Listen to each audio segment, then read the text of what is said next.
And good afternoon, everybody, from CHS Field here in downtown Lower Town, St. Paul. Welcome to the MIAC, the best in Division III, the MIAC, featuring your Augsburg Auggies.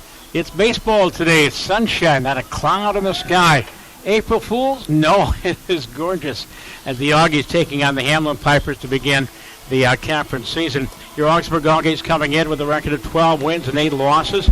Their opponent, the Hamline Pipers, coming in with 6 wins and 11 losses. They lost mightily, a team that won 28 games last year and finished second in the conference. They went 1-2 in the postseason. This broadcast, this doubleheader, is made possible by Augsburg College, soon to be Augsburg University, in cooperation with my company, TJ Broadcast Services, TJSportsOnline.net. Our game is brought to you by Twin City Orthopedics, Wells Fargo, Minnesota Coaches Incorporated, Devani's Pizza, the Courtyard, Minneapolis Hotel, 360 Wow Incorporated, the Quarter Bar, Thriving Financial, Jimmy Johnson, Memory Lanes, and Flashback Cafe. And with that, I bring in my broadcast partner. We're down to 2 now with the departure of the eminent Michael Gallagher, but Matt Nelson is graciously decided to sit in with me today. Forget graciously. How could you not want to be here today, Witchy? This weather is incredible. It's literally a 10 out of 10 kind of day. Isn't it beautiful? For baseball. I found myself this morning over my coffee thinking about baseball and thinking about all those late April games that we've had at Parade Stadium. They can be some god-awful cold days where you're just brittle and just about to break sitting up there in that box at Parade Stadium, and that can be almost into May. Here we are, April 1st. No, I'm not going to pull. I also debated pulling any kind of April Fool's jokes on you today, but because of various reasons, I'm going to not do that. I don't want to send you home for the day, so we'll get through this. But I'm excited. What a great venue. What a great day weather-wise. Really a perfect day for some MIAC baseball. I'm ready. I'm excited. All right. The Auggies, we had a chance to visit with Keith Bateman before the spring trip down to Tucson. And, again, we had a chance to catch up with the head coach and get his thoughts on the first 20 games. And Auggie Game Day continues here from CHS Field here in St. Paul, the MIAC opener for the Augsburg Auggies as they take on the Hamline Pipers. And a chance to visit with head coach Keith Bateman for the first time this season. I hate to say this, but you're halfway ththrough your schedule already. And that versus the first time we've had a chance to visit. We did do your 2 games to open up the season at U.S. Bank. But 12-8 on the season. Let's get a report card. Preseason. And what's your take on this club? Well, first, good to see you, Winchy. I know you're a busy man running around, so I don't... glad to be able to sit down and definitely catch up with you, all the work you do for Auggie athletics and other athletics. I'm surprised you ever find time to sleep. So appreciate you being here today. But no, we're playing well. I think we've had effective pitching. They've thrown strikes and we've played pretty good defense, and then we've swung the bats pretty well. I mean, that's kind of been our hallmark over the years is we can hit a little bit, and we've lost some close games that we need to get some big two out hits. But overall, I mean, this is a great group of guys. They work hard. They don't complain about anything, and they just grind it out. So it's been as fun a year, if that's a word, fun of a year as I've had. All right, good group of 8 seniors. Yeah, I'll tell you what, they're real leaders. They hold everybody else accountable because they hold themselves accountable. And guys will follow those who, do it right, hold themselves accountable, work hard, and lead by example. And as you lead yourself by example, then you can demand others go that way. And so just been very blessed with their leadership this year. All right, you mentioned good fielding, hitting's there, pitching a work in progress. Yeah, it always is. I think it's been great. We added Coach Leeser as our graduate assistant, and he's been able to help Coach Deeden with, we have 12 pitchers or so, and when you have 2 pitching coaches that can work with everybody, it's really helped. And so always a work in progress, but I think our guys are, like I say, we for the most part, we throw strikes. We're going to get hit, and we know that, and that's okay. It's just kind of minimizing. We haven't given up a ton of big innings this year, and they've done a very good job of just not letting little things affect them and pounding the zone. All right, let's find out the health status. I see Mike Brookshaw is still not in the on the roster, at least in the lineup, and what's his status? Yeah, well, he'll be in the lineup here today, game 1. And you're right, he hasn't been this year. You know, he's got a bicep tendon issue that we've been pretty. We haven't pushed it a ton, and he came into the office actually yesterday and said, "Bates, I'm ready." And so we'll have him in the first game. Probably won't play him in the second game. Just as we're still making sure he's going to be healthy for our last 18 games after this. But it's been something that he's really put his work in to try to get healthy, and we're just trying to be smart about it so that he can be with us the majority of the conference season. Well, and the rest of the infield has stepped up. Yeah, no, they definitely have. I think Walker Rogers, freshman, who we kind of he played a little bit of short, little third in high school. Is more of a third baseman, if you will. But boy, he just gets out there and he grinds it out. I mean, the kid's a player. And he's earned the DH spot in this first game. He'll DH as Mikey will be out there at short. Eric Olheiser has been a little streaky this year. We need a little more consistency out of him.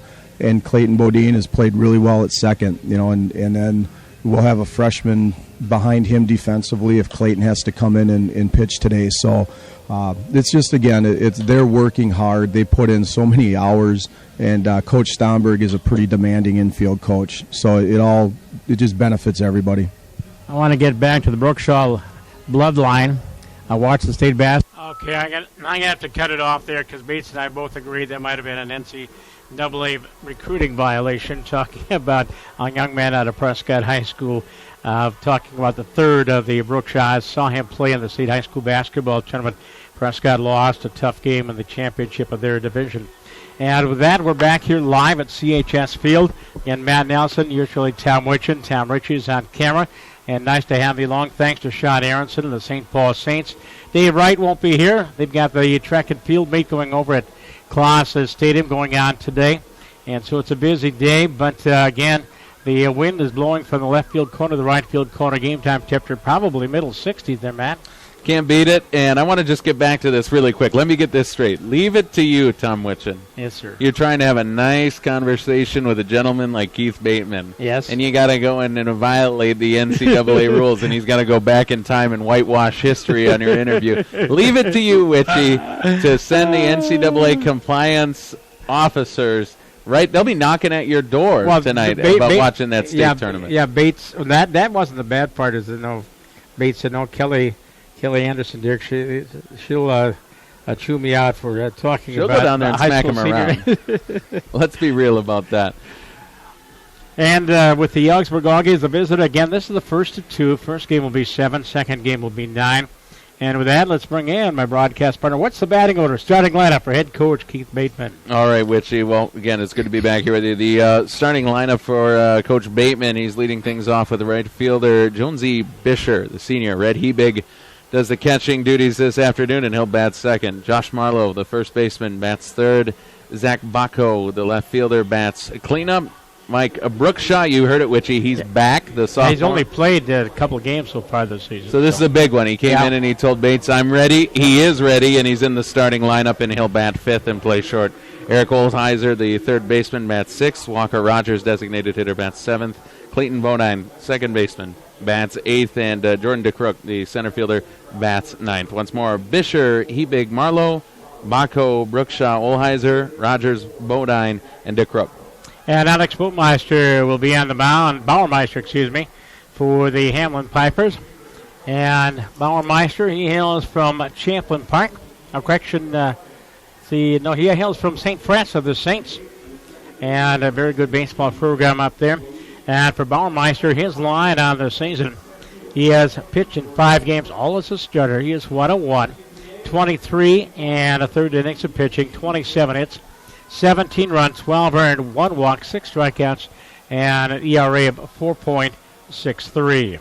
I guess what jumps out at you, Tom, is this is a pitch to contact, trust the defense kind of guy. Only 6 strikeouts in 23 innings. Essentially means he's not missing a lot of bats. So you're going to see a lot of balls batted into play, and I would not be surprised to see the Auggies be aggressive early on in contact in the count against Bauermeister. Last year, the standings saw the Hamline Pipers finish second at 13-7, actually a 3-way tie between Hamline, St. John's, and St. Mary's, all 13-7, making the MIAC tournament.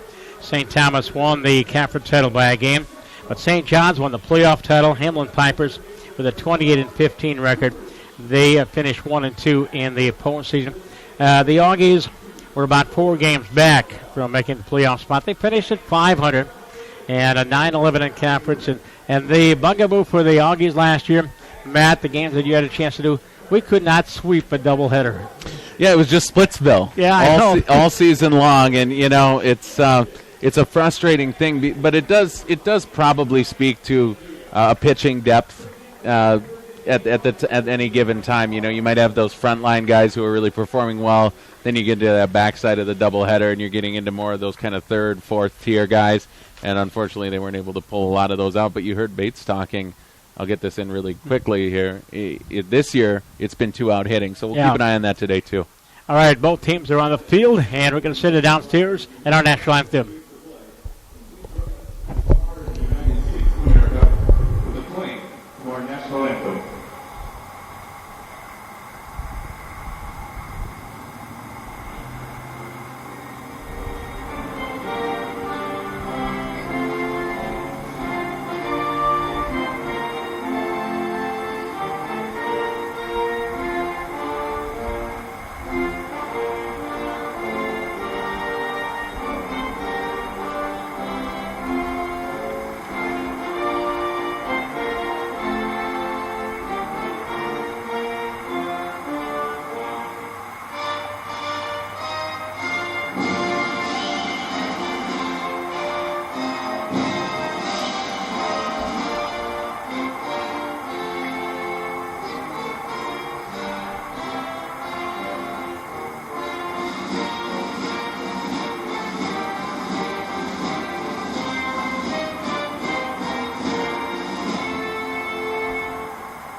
And from CHS Field, Augie Baseball here on this Saturday afternoon from Augie Game Central, brought to you by Twin City Orthopedics. Proud to be the official sports medicine provider for Augsburg Athletics, TCO and all-inclusive orthopedic sports medicine and wellness provider offering world-class services, state-of-the-art facilities. Visit them at tcomn.com. And brought to you by Wells Fargo. Deposit checks quickly and securely with your smartphone using Wells Fargo Mobile Deposit. Go to wellsfargo.com to download the app. And Minnesota Coaches Incorporated, the official bus provider for Augsburg Athletics. If you have travel needs for your group or special event, visit www.minnesotacoaches.com to learn more or to request a quote. Thank you to Minnesota Coaches. As Bauermeister taking his warm-up toss, as we mentioned, he's out of St. Francis, Minnesota, and he's a 6-foot junior. The defensive right behind him, Nick Kukarich, at third base. Devin Rogers at short, Nolan Schoenfeld at second base. Jacob Peach is at first base. And Dominic Dandria is at behind the plate. Joe Setrum in left field. Mitch Benson in center field. Colin Olmstead is in right field. Again, I'm Tom Witcher. My broadcast partner is Matt Nelson. And I know you have a young lady in the household that's going to be 1 year old in about 2 weeks. How's Addie doing? Can you believe that? It's unbelievable. She's doing great. I'm awesome. Proud to report and happy to report. Thank you for asking, Tom. Yeah, my little baby Addison is going to be 1 year old here in just a couple of short weeks. She's got about 10 words or so, one of them being ball, which is very exciting for me. She understands the concept of catch, too, so we could be looking at maybe a future Augie softball star. You never know. Go. Flash forward 17 years. Will you still be doing Augsburg games in 17 years? I'm trying to get through this year. Well, CHS Field, and we had the luxury of being the first broadcast team to ever do a game here at CHS Field against the Hamline Pipers here in their inaugural season. Jonesy Bishop will lead things off for the Auggies as he takes the first pitch from Bauermeister inside for ball. And it's 1 ball and no strikes. CHS 330 to left, 320 to right, 400 to straightaway center field with big batter's eye. Bauermeister's 1-0 pitch, misses outside, it's ball 2. 2-0. This Augie team batting .309. As Bates mentioned on a pregame chat, we can hit. We just got to get some good hitting. And they are good pitching, There's a letter high fastball to the left-handed swinging right fielder out of Prior Lake High School. And Jonesy on the season batting .319. If 6 batting above that 300 mark. 2-1 from Bauermeister on the outside corner, and the count elbows off at 2-2. And the flag's just about completely still out there in center field, so no advantage for either team. Bauermeister works quickly, and the 2-2 pitch, and that is fouled back and out of play, 2-2. Fence is about 10, 12 feet high from the left field corner to the batter's eye, but then the right field shot, and it's not exactly Fenway Park, but it's about 20 feet high, including the scoreboard out there as Bishop fouls off the pitch to stay alive. It has 2 balls and 2 strikes. It's actually one of my favorite spots, though, Witchy, in this ballpark. There's a pavilion on the other side of that right field wall. It's a great place to take in a game. Maybe wet your whistle with a beverage out there on a hot summer day. It's a great spot to watch the game. And they get the pavilion out there in left field as well. 3-2 pitch, and it is a 2-2 pitch. Is low ball 3. 3-2. Jonesy in the season is 23 hits, including 4 doubles. And he has 12 RBIs. The Auggies is a team with 11 home runs, 7 triples, 28 doubles. 3-2 pitch, lofted towards left field. Setchum going back. Chilwell's there, and he makes the catch for the first out here in the top of the first inning. First of 2 here from CHS Field. And unlike some stadiums around the country, this is all grass field and all dirt. Yeah, and another thing that differentiates it from other ballparks across the country is this is a premium spot for broadcasting and media and things like that. This is literally about as good as it gets. A lot of newer stadiums are kind of tucking those locations away, knowing they can get premium prices for these kind of seats. And the first pitcher breaking ball from Bauermeister, and a snowball and a 1 strike. Now last week I was at Ohio State for the Gophers and the Buckeyes, and of course they had an outstanding facility. 1 fastball, ground ball right side. Schoenfeld can't get to it. And into right field. As one of our captains, Red Habig out of Eastview High School. He singles to the opposite field. Red has his 17th hit of the season, came in batting .286. And the Auggies have a 1-out base runner here in the top of the first inning. Good little bit of hitting there, Witchy. Schoenfeld didn't get the best jump on that ball, and he was playing in a little bit tighter. If he was playing a little bit deeper, he might have had the range to get to it, but good little bit of opposite field hitting. Marlowe goes first pitch, shortstop to second to 1, relay, and it's plenty of time. And the Hamline Pipers turn a double play, and with that 6-4-3, the Gophers the Auggies go down 1-2-3 down here in the top of the first inning, and a no score. As this is Augie Baseball from CHS Field against the Hamline Pipers, brought to you by Devani's Pizza. They mix their own fresh dough several times a day. They don't use frozen dough from out of town. They mix the dough and carefully manage its rise to perfection. Then it becomes their traditional hand-pounded pizza. That's how their freshly made dough becomes your Devani's favorite.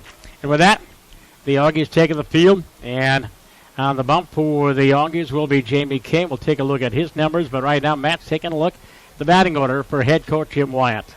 And his Hamline Pipers 6-10 on the season, and his starting lineup for this game 1 reads as follows. Jacob Peach, the first baseman, bats leadoff. Colin Olstad, right fielder, bats second. Joe Setrum, left fielder, bats third. Nick Kukarich, third baseman, holds down the hot corner and hits cleanup. Nolan Schoenfeld, the second baseman, bats fifth. Rick Tormey, designated hitter, bats sixth. Devin Rogers, shortstop, bats seventh. Mitch Benson, center fielder, bats 8th, and Dominic Dandria does the catching. He'll bat 9th. Once more for the Pipers at 6-10. Peach, Olstad, Setrum, Kukarich, Schoenfeld, Tormey, Rogers, Benson, Dandria. And on the hill for the Augsburg Auggies is Jamie Kay. He's out of Bloomington Jefferson High School. And Jamie's numbers on the season, starting this first game with a doubleheader. Jamie has a 3-0 record, best of the club. Jordan Brad with a 3-1 record. Jamie with a very respectable 2.61 ERA. 31 innings, tops in the club. 31 hits, 10 runs, 9 earned, 5 walks, 19 strikeouts, 7 doubles, a couple of triples. Opponents batting .254 against Jamie Kay. Biggest thing with Kay this season, Witchy, he's a big guy on the hill, all 6'3" of them. He's an imposing right-hander, and he's not issuing any free passes, just 5 walks. You're going to have to hit your way on against Kay. And talking to Mike Gallagher here the other day, our getaway lunch, he mentioned the ERA has been cut in half so far this season. First pitch of the inning, and it is down below us and off to our right, and the count on Jacob Peach, the the senior out of Tartan High School. So hang on a second here. You guys had a lunch, and I didn't get invited, it sounds like. No, it was during your busy time of the day where you're trying to make money. Oh, okay. I understand that. Yes, that's important. Gags and I went to the Red Cow out there on First Avenue. Good burgers. 0-1 pitch to Jacob Peach, and he drives it to center field, and the Crook has to play it on the bounce. It dropped in front of him. Jacob Peach had a leadoff hit for the Hamline Pipers. This team batting .267 as a team. Jacob coming in at .310, his 21st hit of the year. I don't think Jordan got a good read on that ball, no, Witchy, because that was conservative times 100. The ball practically fell at his feet, really a couple steps in, and he's catching it at his shoulder. He did not get a good read on it. I don't think he thought Peach hit the ball nearly as well as he did. And the bat will be Cullen Olmstead. And Cullen, second in the club in hitting. Pitch from Kay. Line to left field. That's a base hit. Back over at Zach up with the ball, and back-to-back base hits by the Hamline Pipers here in the bottom of the first inning. Defensively for your Auggies, Eric Olheiser at third. Mike Brookshaw at shortstop. Clayton Bodine at second base. Josh Milo at first. Red Hebig behind the plate. Zach Baku at left. Jordan DeCrook in center. And Jonesy Misher in right field.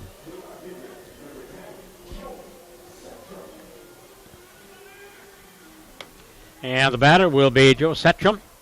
And he's a senior. He's also out of St. Cloud Tech, top 3 in the batting order. All from the senior class. First pitch, swing and a miss. Good pitch by Kay. You saw those first 2 batters teeing off on those early fastballs there. Goes off speed and gets the swing and miss. By the way, Olstead hit the first pitch. Didn't have a chance to mention. He's out of Egan, Minnesota, the Wildcats. So the Pipers with a early first inning threat as Kay delivers. Off-speed pitches wide. 1 ball and no strikes. Nick Kukarich is batting fourth, and then Nolan Schoenfeld, Rick Torme, I guess it's pronounced. Devin Rogers, Mitch Benson, and Dominic Andrea. Next to offering, Anthony is for strike, and it's 1 ball and 2 strikes. And 4 other doubleheaders going on today around the MIC. We'll get to that in just a bit. As Kay checks second base, Brookshot trying to keep him close. 1-2 pitch, and it's popped up. Infield fly rule will be called. Big Josh is there, and Marlowe puts it away for the first out. Here's the bottom of the first inning. It's scoreless, and here's the cleanup man, Nick Kukarich. He's a junior from Appleton, Wisconsin. Here's a spot where if you're Jamie, you go, okay, I gave up a couple of base hits, battled back, got Setrum to fly out. Now I just need to do what Bauermeister did, make that 1 good pitch, get that hard-hit ground ball, and send my team back out for the top of the second inning. See if he can get that double play like the Pipers got in the first. Kukarich, he's the leading hitter. That's why he's in the number 4 spot. Takes the first pitch off speed upstairs. 1 ball, no strikes. A very healthy .467 batting average.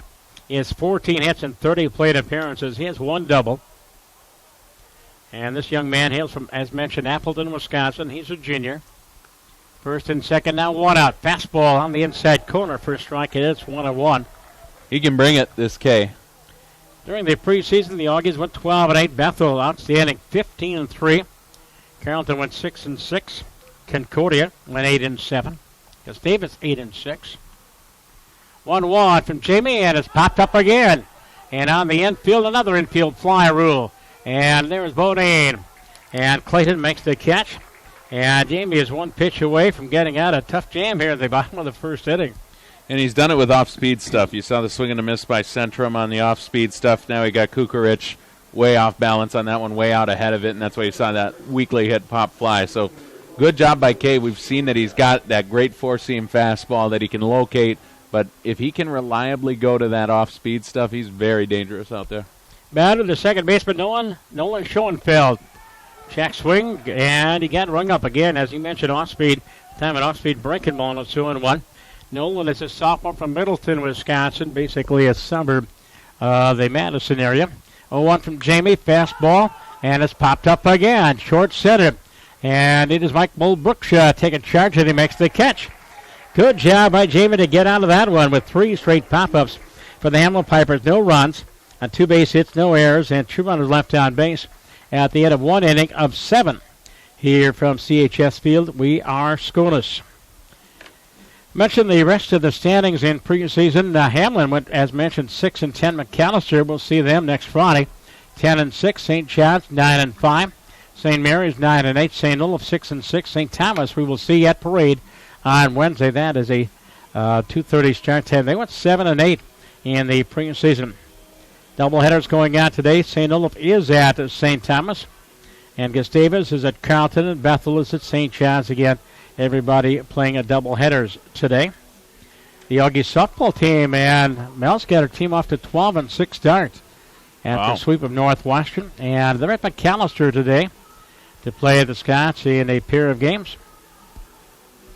And also on the Auggie Sports calendar, we mentioned track and field going on at Kloss Stadium at Hamline University, and the Auggie men's and women's outdoor track and field team competing in that.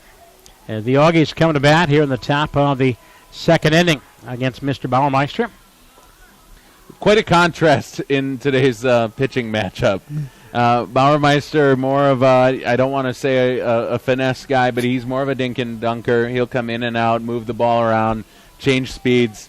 Whereas you look for Kay, he's more of an overpowering, emotional guy. I don't know if you saw it on that last flyout, of the last of those 3 infield flyouts. He was pumped up coming off of that field. I like the energy that he brings. Here's Zach Baca, left-handed batting, left fielder, and he goes after the first pitch and grounds it. There's Stommy, Stonberg, showing that it was good infield skill there. Stommy makes the one-hand pickup. Baca, a junior out of Northfield, Minnesota, and it's 0-1.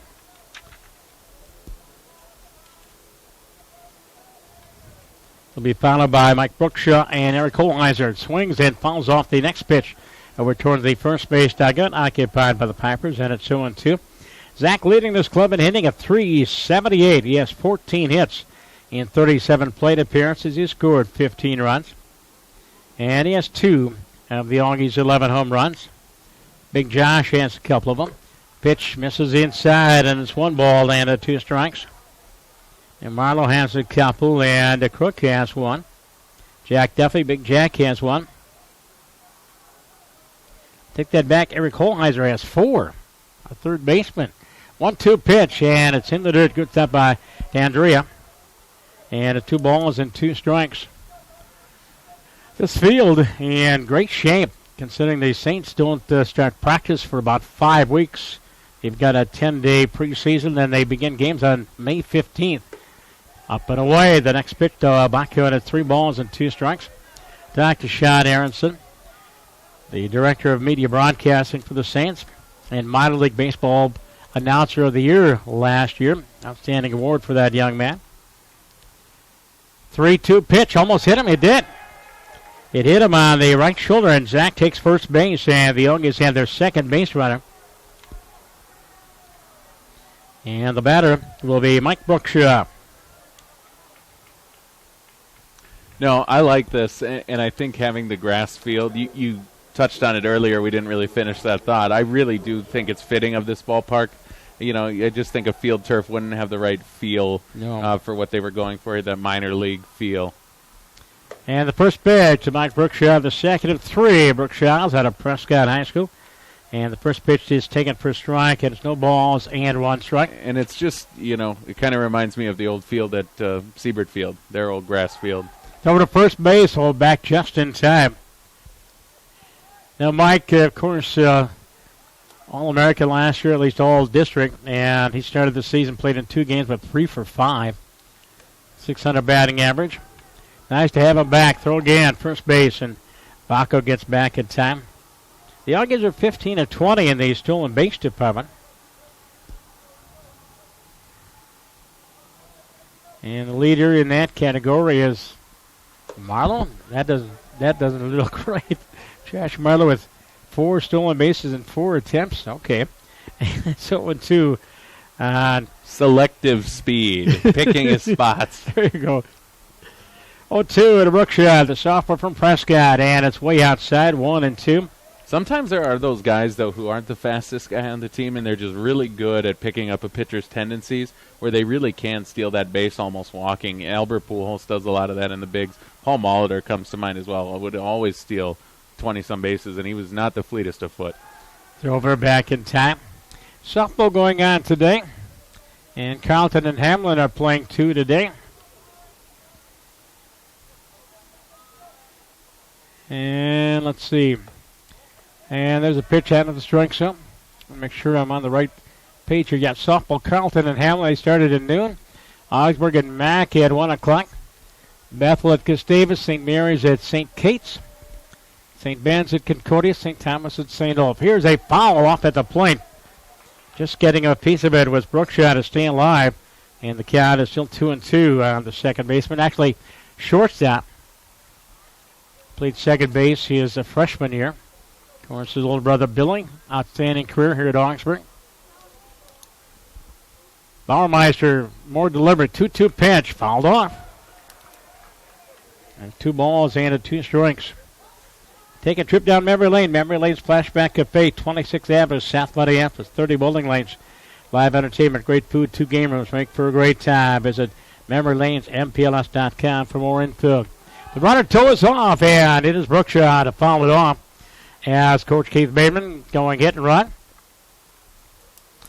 And it's something he can do, Tom, because of what I talked about in the pregame show. Bauermeister does not miss a lot of bats, and that makes him very susceptible to coaches putting that hit and run on, especially when you got a high-contact guy like Brookshire at the plate.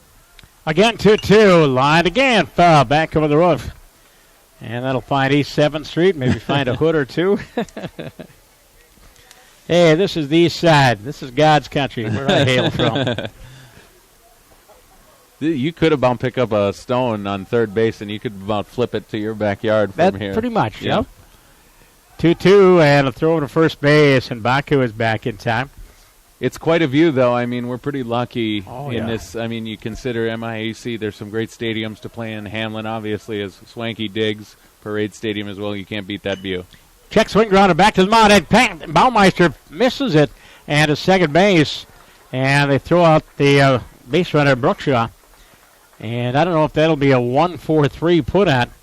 I don't know if Baumeister touched that. Baco takes second base on the fielder's choice. It didn't look like I'm going Alex. 4-3. Okay. I don't think he got down far enough to put any leather on it, and it didn't really look like it slowed it up at all. Right. So 1 down for the Auggies here in the top of the second inning. Here's Eric Olheiser, our senior out of Tartan High School, one of our 5 captains. First pitch to Eric, can take it low for ball, 1-0. Eric, of course, played his first 2 years at Century College up there in Matamidi, up there on Century Avenue. They got a good baseball program since they resurrected it a few years ago. Baumeister delivers, almost hit him. It did. Hit him right on the sleeve. And a hit batter. And the Auggies have runners at first and second, 1 out, top of the second inning, scoreless ball game. And here's the freshman, Walker Rogers. And Walker has done a nice job on the season so far. Batting .351 for the freshman. And he swings and fouls the first pitch off. And it's no balls and 1 strike. Yeah, he was thinking pull all the way on that. He was leaning in there. Tried to tug that one into left field, but a good pitch by Bauermeister. Went with the soft stuff outside.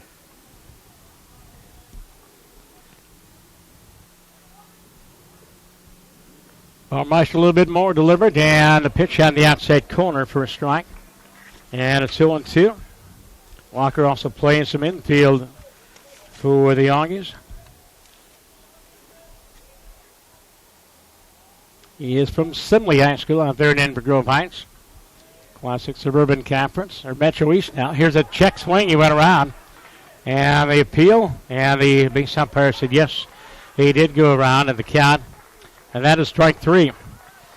Baumeister has his first strike out of the ballgame. That's 2 down for the Auggies. And here's Clayton Bodine. So do I have to say it again, or should I not, for those listeners who have been with us over all these years? I'll say it again. That to me, in a two-man umpiring crew, you literally could not have an umpire in a worse spot to make that call on an appeal. Yeah. That call should belong in a two-man umpiring crew to the home plate umpire. Because with all due respect, somebody standing beyond the pitcher's mound, really, it's about the worst angle you could have in this whole park to make that call. I've never understood that with two-man crews. Hit down and away, and it's 1 ball, no strikes. If he was at first or third, maybe, but right back behind the pitcher's mound. Not shy of second base, trending towards short. No way. I'm not saying it was the right or wrong call. I'm not being critical of that particular call. It's just something I've never understood with a two-man crew.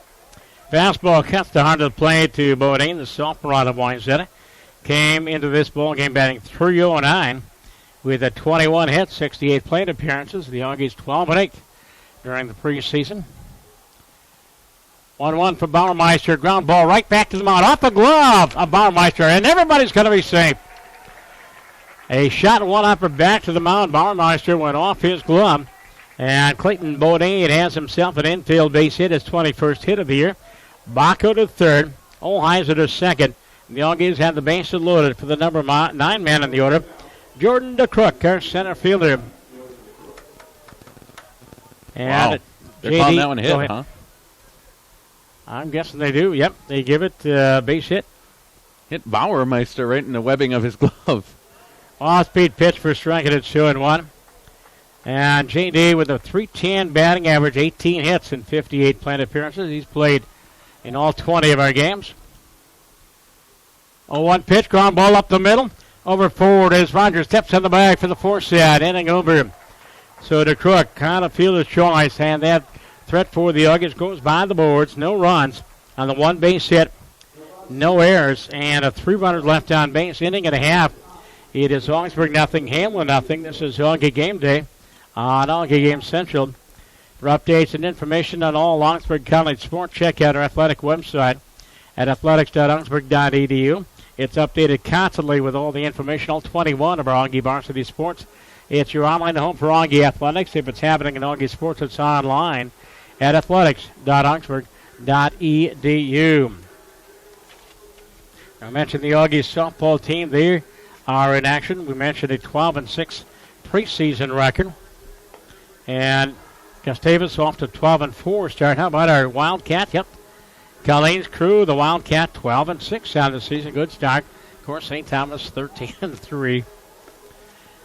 But our Wildcats, Matt, just lost the shortstop that they got to replace, but they should be darn good again this year. I know that's the expectation over there. Everybody you talk to says that there's no reason to think that they can't repeat the really historic year that they had last year, and that's pretty tremendous accomplishment when you consider the recruiting challenges that they have over there, overcoming those and performing at that level. It's pretty cool. And their basketball team as well, just like Augsburg's did on the women's basketball side, both making the postseason. I couldn't believe did the game at Bethel. I could not believe that Augsburg found their way into that postseason. It was remarkable. Yeah, the Fab Five. They were down and out. They were down and out to St. Mary's, but they just found a way.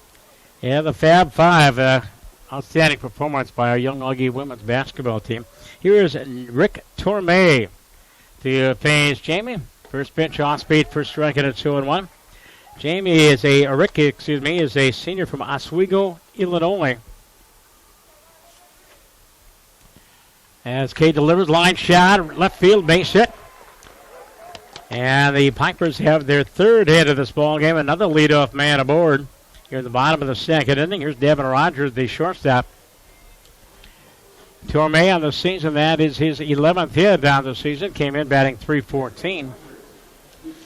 Yeah, that was one that Kay wanted back as soon as he let it go. He was trying to come in on the hands of Tormey. He left it right over the middle of the plate. That's what he saw. You can tell he wears his emotions on his sleeve, this Jamie Kay. You could tell he was frustrated with that pitch. And a pitch on the outside corner. Showing bunt was Devin Rogers at 2-1. Devin is a freshman from Glendora, California. And on the season, batting .214. So maybe bunt is in order right here. And here comes Olheiser from third, bunt, first base line. Go foul, let it go. There we go. Goes foul about a third of the way down. Nice slant to that infield in the grass, and it road foul about a third of the way down to first base, and the count on Rogers, no balls and 2 strikes. Looked 50-50 to me off the bat. I thought it might just hug that chalk, and it's a good thing it did go foul, because I think even if Kay comes up and fields it, Rogers, the middle infielder that he is, he was flying down that line. I'm not sure he would have gotten him if the ball would have stayed fair, even if he would have come up and fielded it immediately. So that's a lucky. We'll chalk that one up as our lucky break for the inning. 0-2 pitch, swing and a miss. May have been foul tip, but Brett Nebig held on to it. And Jamie has his first strikeout of the ball game. That's one down for the Pipers here in the bottom of the second inning. And the number 8 man in the order is Mitch Benson, another Saint from St. Francis. He's a junior.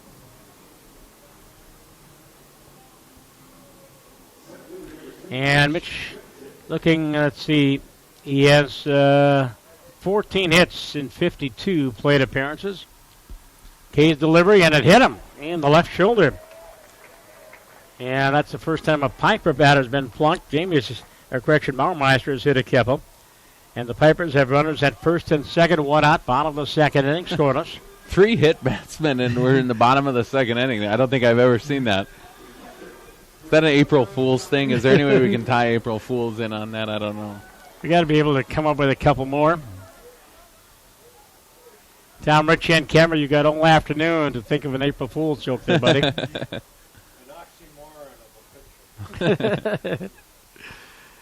Pitch from Jamie. JK's pitch at the letters. Good off-speed pitch.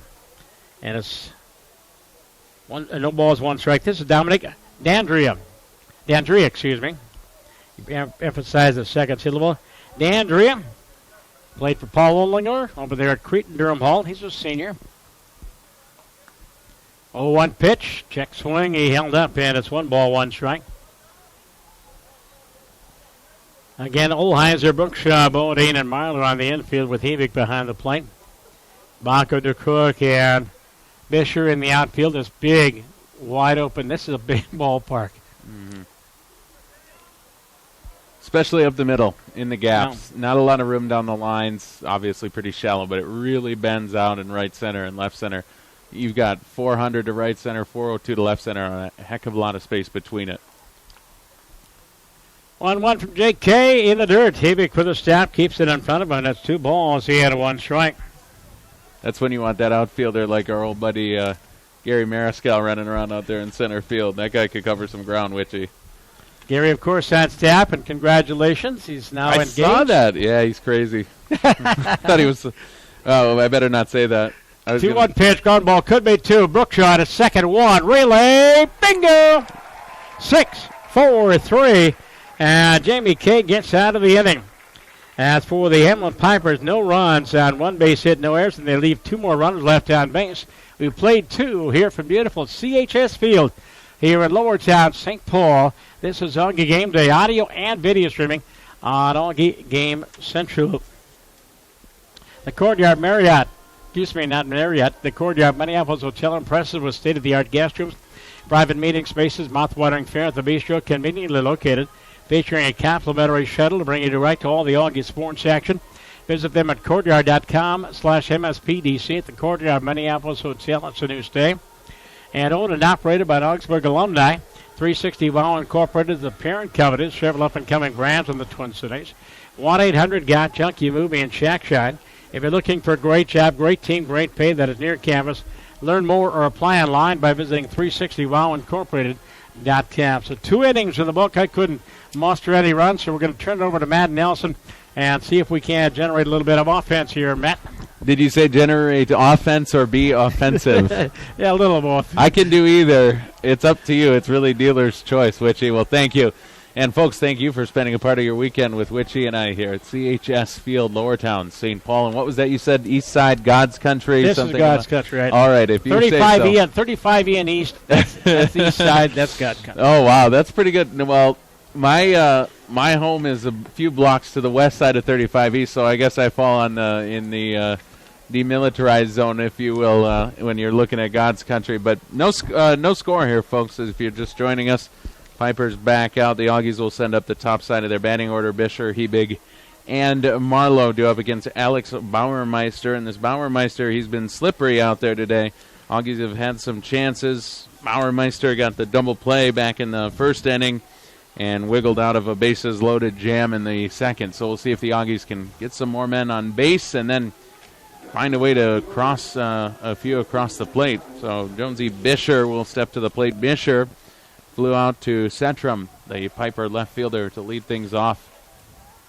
Bauermeister so far, a couple innings, a strikeout, and he's hit 2 batsmen as well. First pitch swinging, line drive, foul over towards the Augie dugout, and it's 0-1.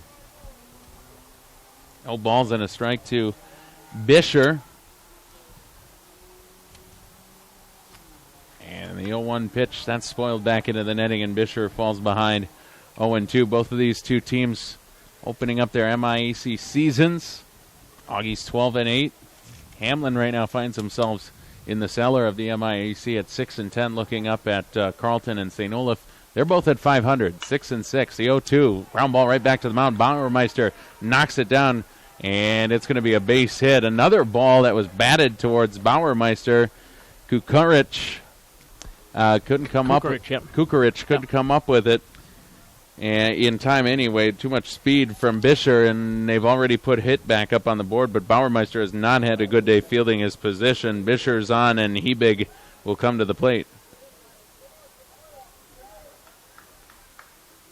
So Hebig steps in. He's 1 for 1. He singled back in the first. Off-speed pitch taken for a strike as Bauermeister found that outside corner.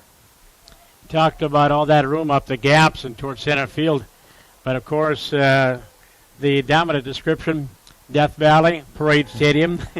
Yeah, that's really, you're grading on a scale there if you're gonna look at that. Or you could bring up to St. Thomas, their center field. That's like 485 to dead away center field. It's kind of in the shape of a diamond. The 0-1 pitch to Hebig. Fastball trims the outside corner again, and Hebig falls behind 0-2.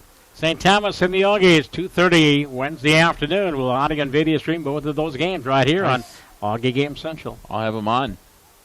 I'll be listening in the car.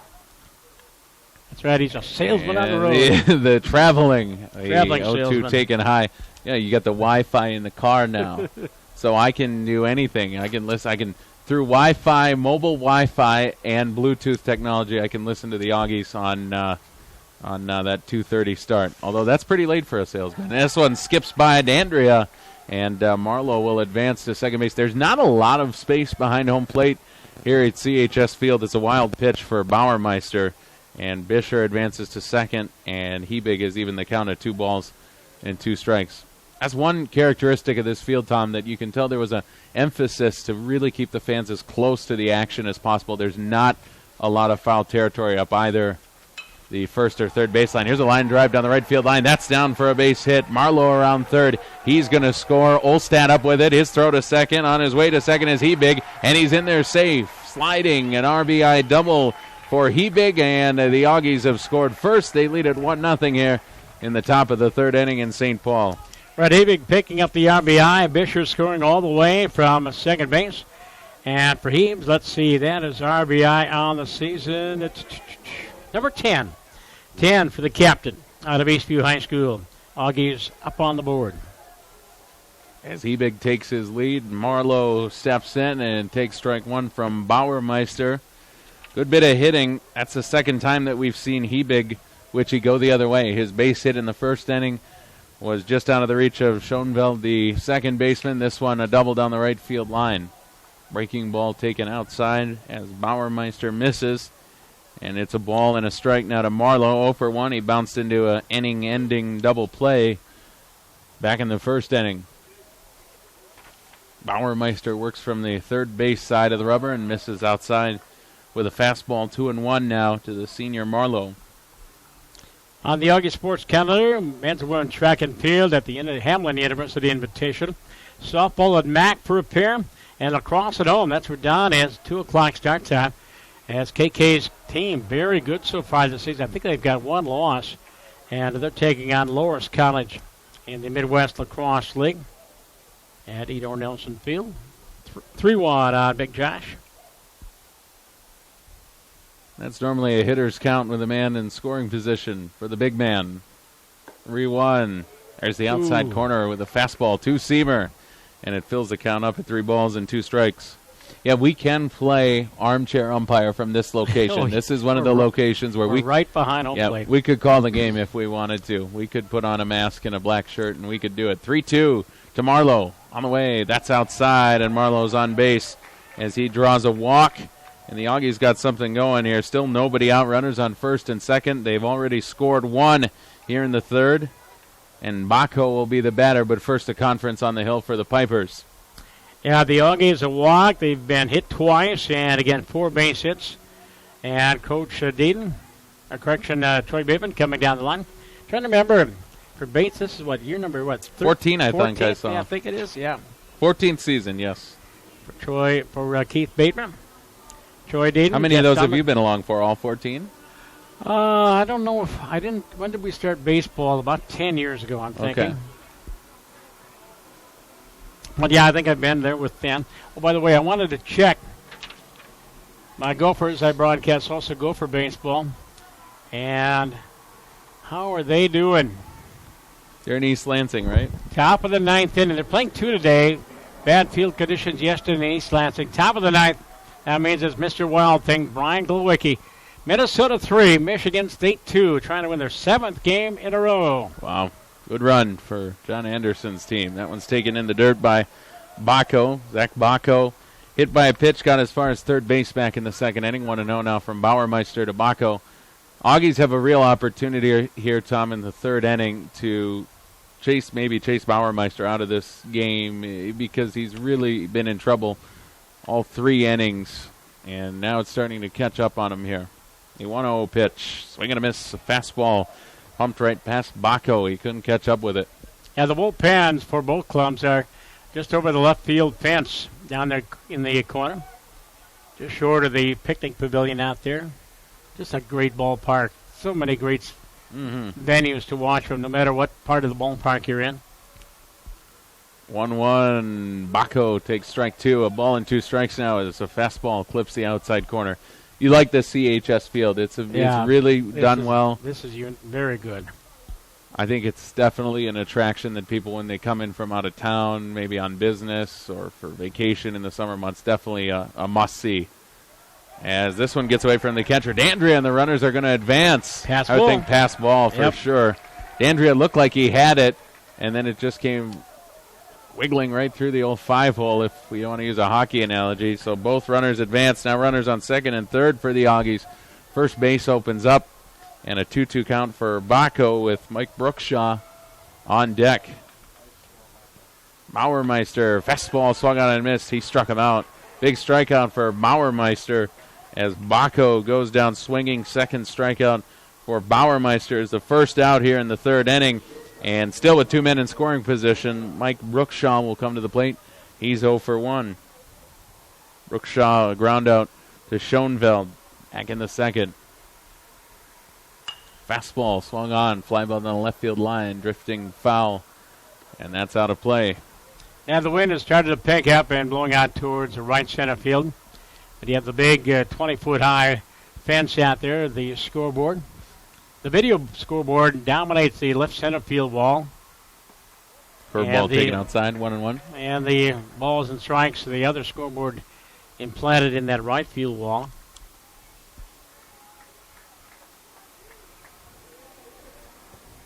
Brookshaw bats with that very much open stance. 1-1.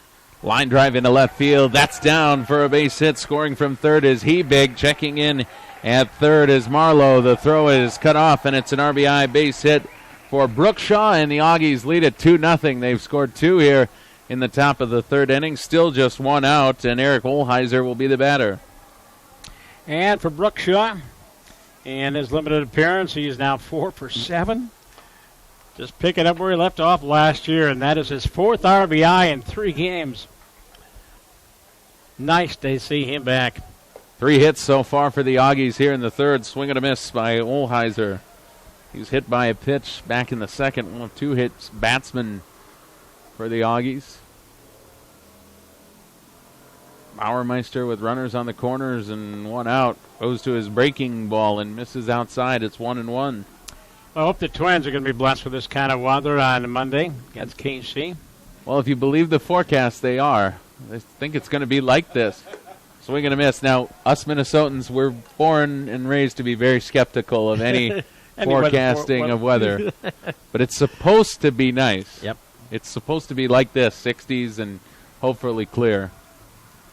The weather looks nicer than the projection for the Twins' outlook this season. As that one gets away from Dandria.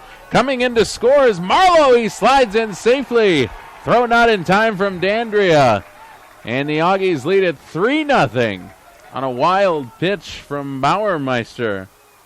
One pass ball, 2 wild pitches, and 3 runs across for the Auggies here in the top of the 3rd inning. They're having trouble right now. Too many balls getting away from Dandria. In the process, Brookshaw advanced to second as well. And Olheiser awaits the 2-2 with the Auggies up 3-0. Fly ball drifting foul and out of play down the right field line. Well, Tom, you entrusted me to this 3rd inning and tasked me with scoring some runs. So far, 3. And still just a 1 out. All right, good. Buy Addie a nice present. Nice birthday present. Yes, that's right. Well, she needs it, Tom, because I'm sure she's that spoiled. Yeah, she doesn't have anything, the toys to play with. Strike 3 called. Bauermeister has his 2nd strikeout this inning as Olheiser goes down looking on a breaking ball, and it'll be up to Walker Rogers, who again bats with runners in scoring position in this game. His first at bat back in the 2nd inning, he struck out swinging. A good chance for the youngster to redeem himself. Crowding the plate with that open stance, that left elbow right over the plate. Here's one through the right side and a base hit. Rounding 3rd and no throw is Brookshaw. He'll score, and just like that, it's 4-0. And for the freshman out of Simley coming through, Walker Rogers picking up RBI on the season at number... Okay, where's the numbers? 13. Is that right? 13 on the season? Yep, 13 RBIs for the freshman. And time again is called. Not the hardest hit ball that Rogers will have this season. He really got it off of the grip of his bat, but somehow muscled it into right field. And it looks like a call to the bullpen, Witchy, so I get points not only for scoring runs, but also projecting the quick exit of Bauermeister here in the 3rd. Auggies do chase the Piper starting pitcher. Southpaw coming in for the Pipers with the Auggies up 4-0 here in the top of the 3rd inning. So Bauermeister 2 2/3 innings and giving up 6 base hits, 4 runs, and all of those were earned. 1 walk and 3 strikeouts. And looks like we've got a left-hander coming on for the Hamline Pipers. By the way, Big Ten softball over at Cowell Stadium today. The juggernaut we call Minnesota Golden Gophers softball, 29-2 on the season. And they've finally got their home opener at Cowell Stadium. Well, wouldn't that be a fun season to broadcast? Cody Perkle from Randolph, the Rockets, down there by Northfield. Cody Perkle, the new pitcher. Wait a minute, is that 45 or 46? I thought it was Zach Smith. You're right, 25. Zach Smith, left-hander, junior out of Burnsville.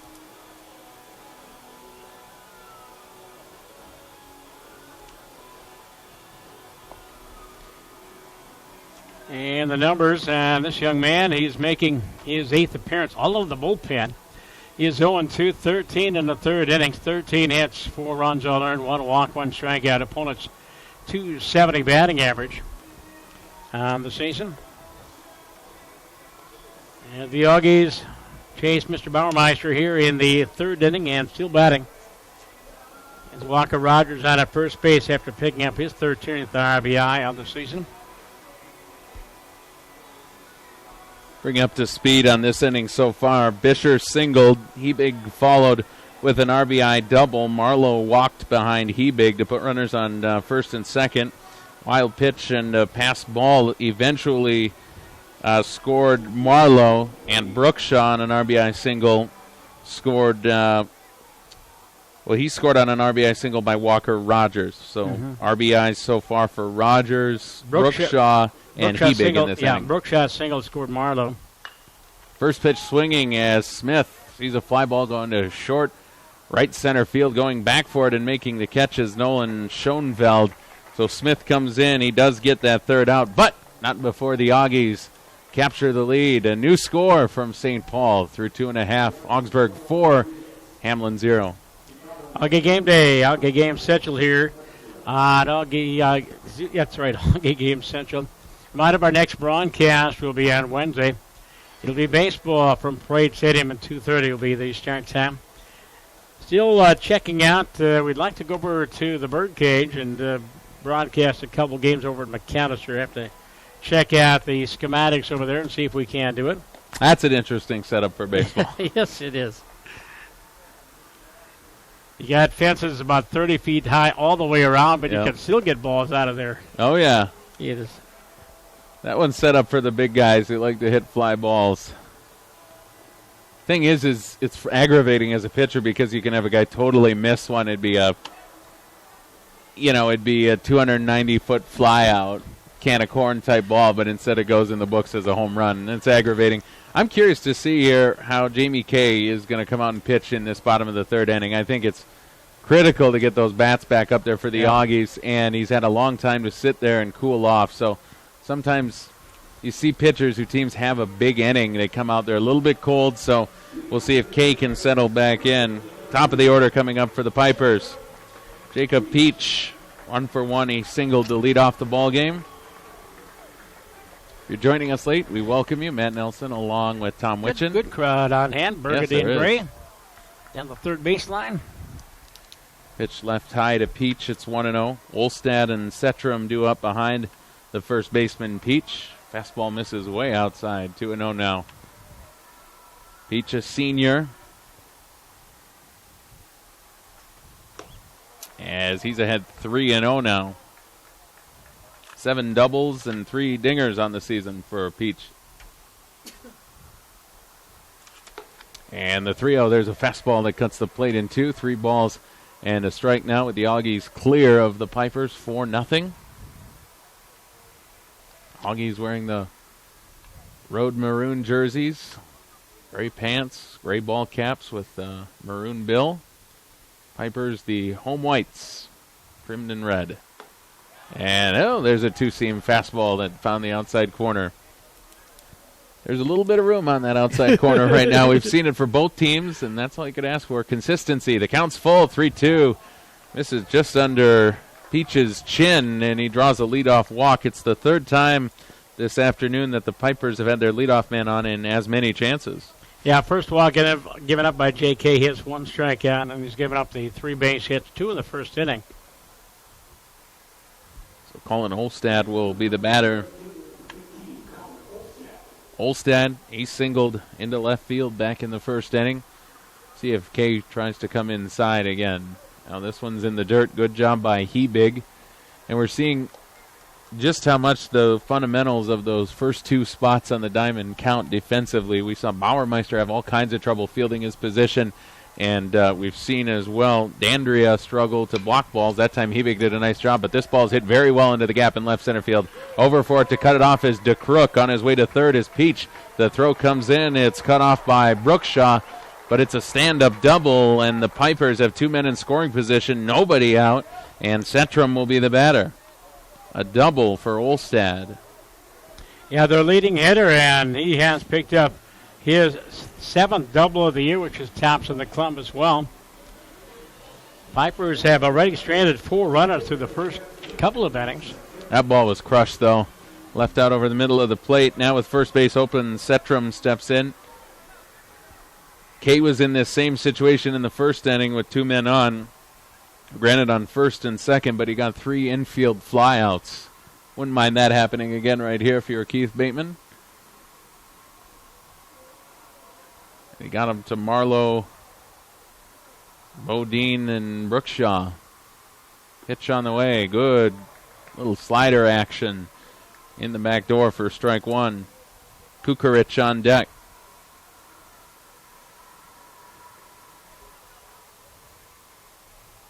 Now the 0-1 on the way. Back to the breaking ball and strike 2 as he froze Setram yet again. Setram flew out to the first baseman Marlowe. He's 0 for 1. 6 hits for the Auggies, 4 for the Pipers. 1 so far in this inning. And a leadoff walk, Peach on third. Fastball, spoiled foul, and that'll reach the seats. Count will remain no balls and 2 strikes. Surprisingly, still just the 1 strikeout for Kay. And he has walked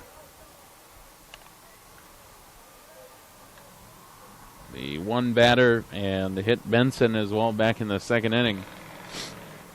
Pitch, a ground ball and a spinner over to Brookshaw. He'll field. His only play is to first, and his throw is in time for the out. Scoring from third is Jacob Peach. He went on contact, so an RBI for Setrum. 1 down. The runner from second, Olstad, does not advance. And with 1 out, the battle will be Nick Kukarich. And Joey has his 10th RBI of the season, now 4-1 ball game. That was a great play by Brookshaw. That ball had a ton of spin on it. He came up and was able to glove it and throw out the speedy Setrum. So Kukarich bats with 1 out. He swings at the first pitch he sees. Fly ball down the left field line. Hanging up for Baco. He has room and makes the catch in foul territory. All 5 feet there is to the left side of the left field line before you run into bleachers. But lucky break for Jamie Kay as that ball stays in the yard. Baco tracks it and puts it away for the second out. Now Nolan Schoenfeld will be the batter. Yeah, he was right up against the seats down the line. But a big second out. Schoenfeld 0 for 2, or 0 for 1, pardon me, in the ball game. And he bats with 2 outs, and this one goes behind him. Wild pitch will advance the runner Olstad to third, and it's 1-0.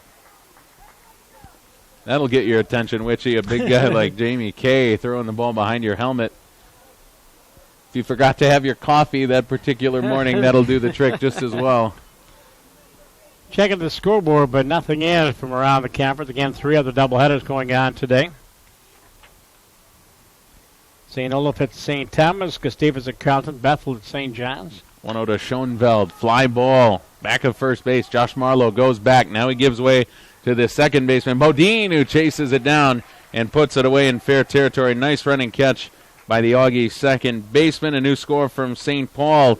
A 4-1 3-run lead for the Auggies, and for the Pipers in this third inning, 1 run on 1 hit, no errors, and a runner left on. Corner Bar is a proud sponsor of Augsburg Athletics, located in the historic Seven Corners area. The Corner Bar, the perfect place for great food, outstanding pizza, and the almost world-famous Joey Wings. And there's tons of screens, so you won't miss a second of the action. Visit the corner.bar for more information now at the Corner Bar. And Thrivent Financial, a financial services organization that helps Christians be wise with money and live generously. For more than a century, they've helped nearly 2.4 million member owners make wise money choices that reflect their values. And they provide opportunities for them to be even more generous where they live, work, and worship. Contact Augsburg alumni Alex Gonzalez for more information at 952-358-3442. And we alluded to it earlier in the broadcast. One of the members of TJ Broadcast Services, Mike Gallagher, also the host of the MIAC Weekly. He recorded his final show here this past week. He is headed to Tennessee for a master's degree in branding and marketing. But we're going to lose his very valuable services as a play-by-play and color announcer in Auggie Sports. And you had a chance to work with him. Long time. Yep. Yeah, very happy. Go for Sports Update as well. Yep, and some of our stuff on Big Ten, and obviously everything we've done with TJSportsOnline.net. It's so excited for him. What a great opportunity to advance his career, his education, to pick up a taste for country music, as I saw you pointed out to him as well. I'm sure that will happen. You really don't have a choice when you live in a place like Johnson, He said Johnson City, Tennessee. They really talk with an accent down there, he said. You better believe it, and not the one that he's used to as well up here in Minneapolis. Dick Crook is the batter as we get underway in the top of the fourth. Auggies 4, Hamline 1. Just go back to it, though, Tom. You can't overstate the impact and just the hard work that Mike has put in for TJSportsOnline.net. It's hard to overstate it, and his contribution to this outfit is just incredible. So he will be very, very much missed, but very happy for him as well in this new adventure. Yeah, master's degree, a couple of years of studying, but he's also going to be the voice of the Elizabethan however you pronounce it. Elizabethton. Elizabethton? Twins, the rookie Twins. ball, yeah. Yeah. Not a bad way to spend your summer months, There you go. Witchy. Yeah, it's going to be a lot of fun. I can't wait to listen. Great prospects. Some of the best players in the system come up through that outfit. And All the players that will be drafted this June. yeah. And, you look at the list of the alumni, though. They're incredible. I mean, all the stars have at least made one stop there. The Twins have had a relationship going back to, like, the 70s with them. So I cannot wait to listen. And it's going to be a lot of fun. Here's a ground ball through the hole into left field, and the Auggies have their leadoff man on. DeCrook leads things off with a leadoff single, the 7th hit of the afternoon for the Auggies, and we go to the top of the lineup in Jonesy Bisher. But again, like I said, just going to miss working games with him, but I will look forward to trading in the partner title and looking forward to adding the avid fan and listener. There you go. Because I won't be missing a lot of those games. I'll be out in the garage. I'll have them streaming on my Samsung phone. I'm looking forward to it. As Bisher squares around and pulls it back, it's 1-0. As Smith misses They outside. rung him up. Oh, they did. They say he offered at it. Must have, so no balls and a strike. Bisher bats with that open stance as well. Throw over to first, diving back in safely is DeCrook. But I mean, the Mowers of the world played there. The Buxtons, Sano's. It's your chance to really see the future of any organization is to check out that rookie ball. This pitch taken in the dirt, but this time Dandria does a good job of smothering it into the clay. Now they do have 2-0 up on them, but it is 1-1. I just saw our home plate umpire calling out 1-1. So you're right, that pitch that Bisher squared away on was taken for a strike, so a ball and a strike as Smith delivers. Line drive, that's down for a base hit into left field. Behind it is Setrum, his throw in and cut off. And the Auggies still with nobody out have runners on first and second and a couple of base hits for Rhett Hebig, who's been the hot hand today for the Auggies. He's 2 for 2 with an RBI and a run scored. Yeah, the Auggies came in with that team batting average of around 300 and definitely aided their cause. Their 8th hit, second in this inning. And nobody out here for the heart of the order, including Mr. Hebig. Hebig, 2 singles going to the opposite field as Smith comes inside with a off-speed pitch and finds the inside corner. 0-1 now to the Augie catcher. Marlowe on deck, the big man. That's the guy you look at the on-deck circle and you go, oh, I want first base open when he comes up. Fastball, that's taken inside. A ball and a strike now to the Augie catcher. Good start through 20 games for the Auggies, a dozen wins. And we don't have trains anymore at CHS Field. Throw back to second base, back in there safely is DeCrook. But every now and again you'll get one of those low-flying planes heading into that little St. Paul airport. So no more big train like you had at Midway. I suppose the light rail is close enough, but... Well, light rail's only a block away. Yeah, but if you're looking out in the left field now, trains have given way to planes. That was a staple of old Midway. Ground ball to the first baseman. It's fielded by Peach. He'll take it to the base. That's his only play. And it's the first out of the inning for the Auggies. Both runners advance, so now runners on second and third. DeCrook on third, Bisher to second, and Josh Marlowe will be the batter. Senior co-captain out of North St. Paul, the Polars. Marlowe 0 for 1. He walked and scored on the wild pitch by Bauermeister. I want to see him clear that wall out right field. He can do it. I can attest to that. That pitch is taken outside for ball 1. I was at a Saints game a couple of seasons back, their first year here, and we were standing out there in right field, and Kwasnicka was playing right as the infield's in for the Pipers, and this young man, leadoff hitter, came up and he smacked one just about into that parking lot. So you know a guy like Marlowe can do it too. Line drive, base hit as the Auggies score 1, and behind him comes Bisher. No play at the plate. Throw comes into second. And 2 RBIs on the base hit for Josh Marlowe. It's a 6-1 Augie lead. And Marlowe picking up RBIs 19 and 20. He's the team leader in that category. 20 RBIs for our first baseman. The Augies now lead again by 5 at 6-1 here in the top of the 4th inning. We're only about halfway home. And Baco, the batter. Good bit of hitting, though. You wanted the long home run to clear the bases, but that'll do it just as well. Well hit single into center field. Bako bats, swing and a miss on the pitch from Smith. Bako 0 for 1. He struck out in the third. He was also hit by a pitch back in the second inning. 9 hits for the Auggies for their 6 runs, as that one's taken outside for ball 1. 1-1 now. 6 runs on 9 hits. And for the Pipers, just the 1 run on 4 hits so far against K.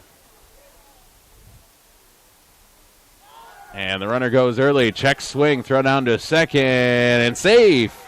See, I told you, you don't have to be the fastest guy on a team to steal a base, as Josh Marlowe has his, what did you say, fifth stolen base of the season. There you go. Start calling him the fastest feet on campus. The big guy. So now Bako bats with a man in scoring position. And a 2-1 count.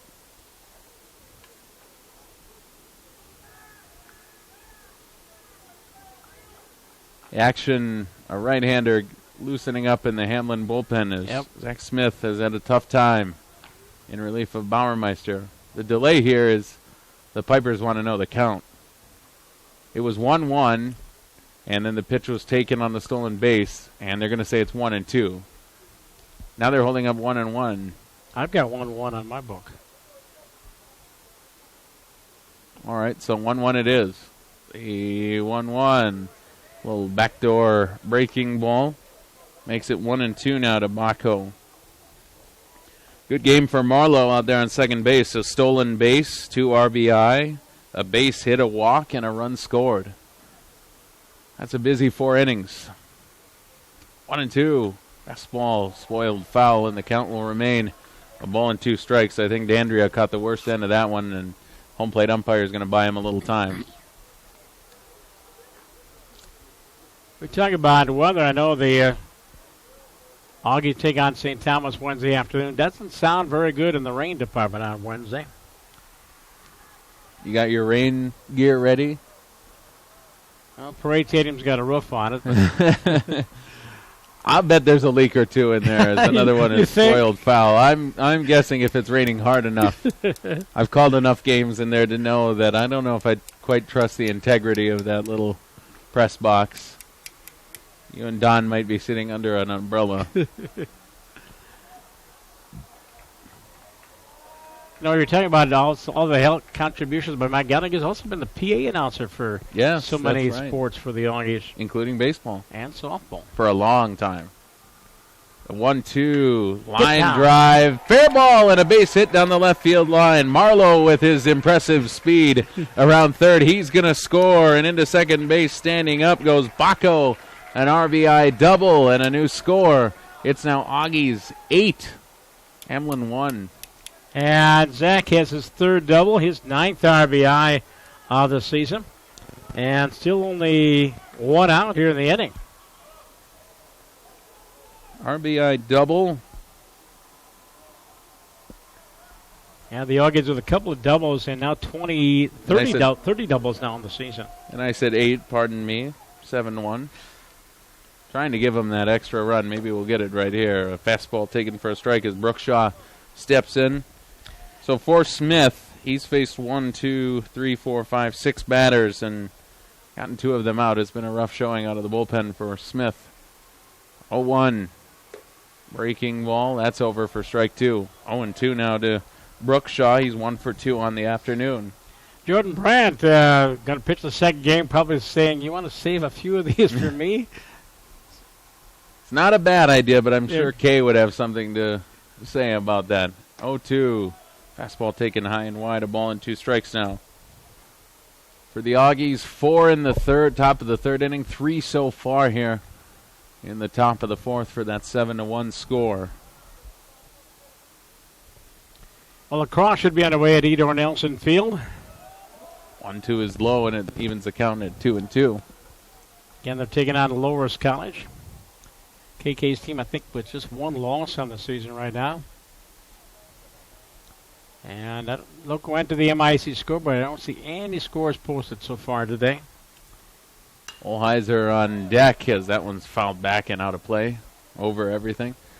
Must go through plenty of baseballs here because it doesn't take much to weasel the ball over the canopy, especially for those left-handed batters. As you mentioned, not a lot of room down either line. No, they wanted the fans as close to the field, a very intimate setting for a baseball game. As strike three is called, outside corner for Smith. Brookshaw goes down looking for the second out, and Eric Olheiser will be the batter. Now 2 down. And still the runner on second, Bacco.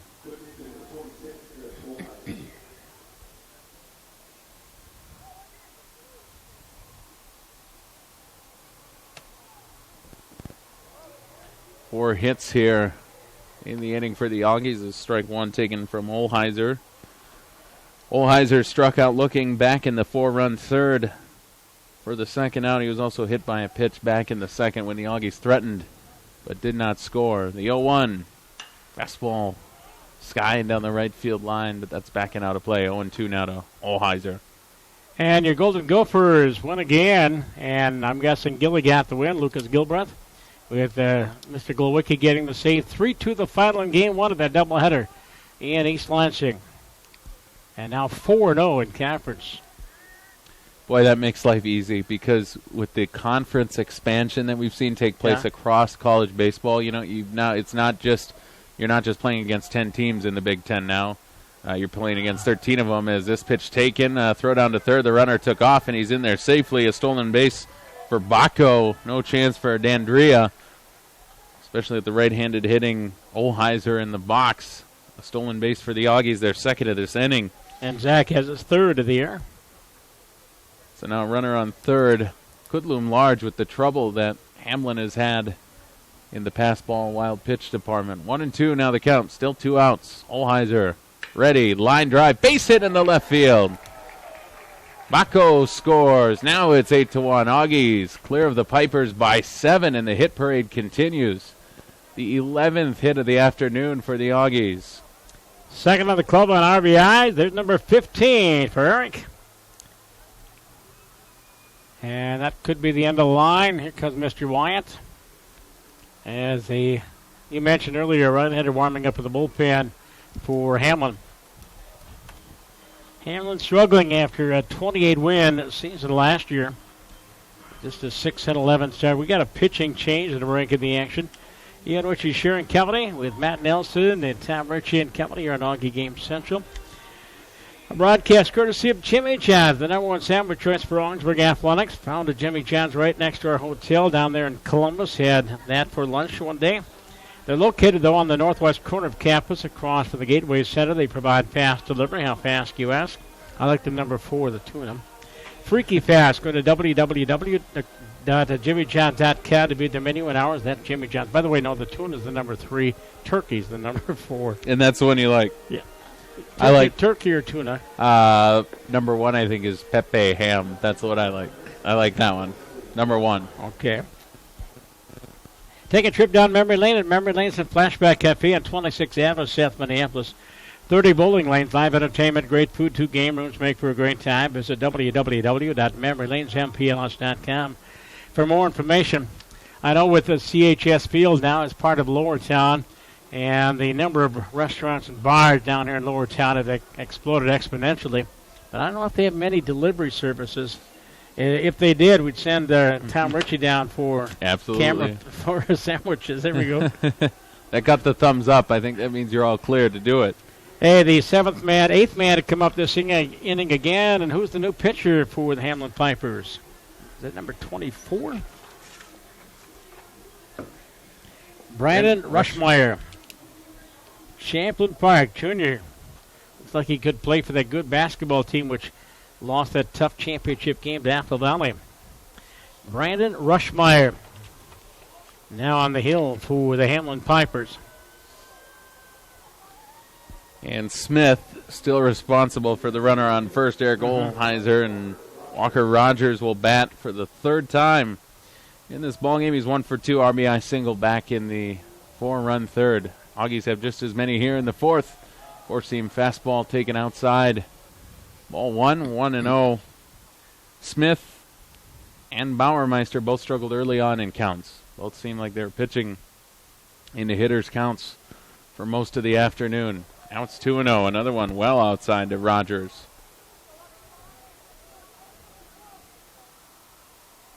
Odin on deck.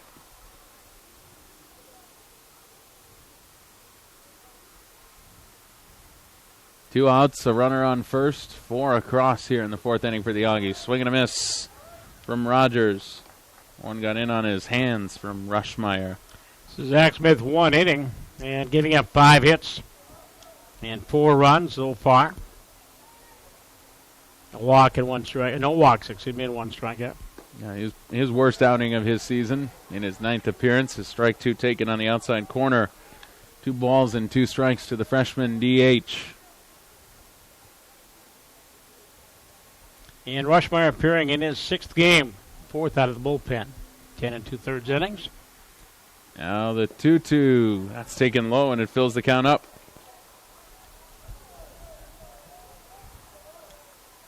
So Eric will be off with this pitch. Rushmeyer with a 10.12 ERA. And his 3-2 on the way. Line drive into right field. That's down for a base hit. Rounding second is Olheiser. Throw comes into the second baseman, Schoenfeld, and the Auggies will have runners on the corners. Still the 2 outs here, and the 9th man to bat in this 4th inning will come to the plate, Clayton Bodine. 6th hit of this 4th inning for the Auggies. Yeah. And Bodine comes to the plate. Yeah, base hits for the Crook, Bisher, Marlowe, double by Baca, single by Olheiser, now single by the freshman. And every batter in the Augie lineup has a base hit today. Yep, that's awesome. Pitch taken low, ball 1. Bodine singled back in the 2nd inning. It was a ball that Bauermeister couldn't handle. Could have gone either way. It was ruled a hit. And the 1-0. Strike 1 on the outside corner. Rushmeyer, at least at a first glance, not going to overpower anybody. But that time he located his fastball well. Bodine was the first man that Smith faced as he takes ball 2, 2-1 now. St. Thomas leading St. Louis 2-0, bottom of the 4th inning. And 6th inning gets Davis Carlton 2-2. So Bodine facing his 3rd pitcher of the afternoon in his 3rd plate appearance. Hasn't had a chance to see Bauermeister, Smith, or Rushmeyer twice. 3-1 now. And up in Collinsville, Bethel leading St. John's 1-0. That game, first of 2, is in the top of the 4th. 3-1 is over for strike 2. Fills the count up at 3 balls and 2 strikes. Second time in as many batters that Rushmeyer has taken the count full. Augie's putting together not only a ton of hits, obviously, with 12 of them here in the top of the 4th inning, but quality at bats as well. The 3-2. Strike 3 call. And Bodine goes down looking for the 3rd out. Rushmeyer gets his man. The Auggies bat around and score 4 runs. Through 3.5, the Auggies lead it 8-1. And in the inning, 6 hits, 4 runs, and 2 left on as we have played 3.5. And it's all Augsburg College. And that was a pitcher's call. That was a pitcher's pitch. Oh, my goodness. As they say. Take a trip down memory lane at Memory Lanes and Flashback at 826 Avenue, South Minneapolis. 30 bowling lanes, live entertainment, great food, and 2 game rooms make for a great time. Visit www.memorylanesmpls.com for more information. And Twin City Orthopedics, proud to be the official sports medicine for Augsburg Athletics, TCO, and all-inclusive sports medicine, orthopedic, sports medicine, and wellness provider offering world-class services, state-of-the-art facilities. Visit them at tcomn.com. So Jamie K has had a long time in the dugout the last couple of innings. Believe it or not, we're an hour and 15 minutes. We're only halfway home in the 7-inning game. As the Hamline Pipers coming to bat here in the bottom of the 4th inning. Nice to be back here on Augie Game Central for Augie Baseball. In St. Thomas on Wednesday, and keep checking the website. And we'll check things out over at McAllister. But we also would like to go up to St. John later this season. And doubleheaders at home against Gustavus and Carleton and St. Mary's. Rick Tormey will lead things off for the Hamline Pipers here in the bottom of the fourth against J.K. And for Jamie K., he has retired the last 3 batters that he faced. Gave up his 1 run of the afternoon back in the bottom of the 3rd inning. He'll face Tormey, Rogers, and Benson. The big right-hander back to work. A fastball taken low for ball 1 to Rick Tormey. Tormey singled, leading off the 2nd inning. Hamline has actually had their leadoff man in all 3 innings that they've come to the plate. That one's fouled backing out of play, 1-1 now. To the Piper designated hitter. So you think of that, leadoff man on all 3 innings. Kay has done well to wiggle out of that and only give up the 1 run. Right now the name of the game is strikes, and the Auggies have the right man on the mound for that. Pitch down the right field line, that's fouling out of play. You get that 7-run lead. The way to get really popular in the dugout is to just pound strikes. Well, taking a look at my very unofficial score chart, he's only got a 1 3-ball count. As that pitch is taken outside.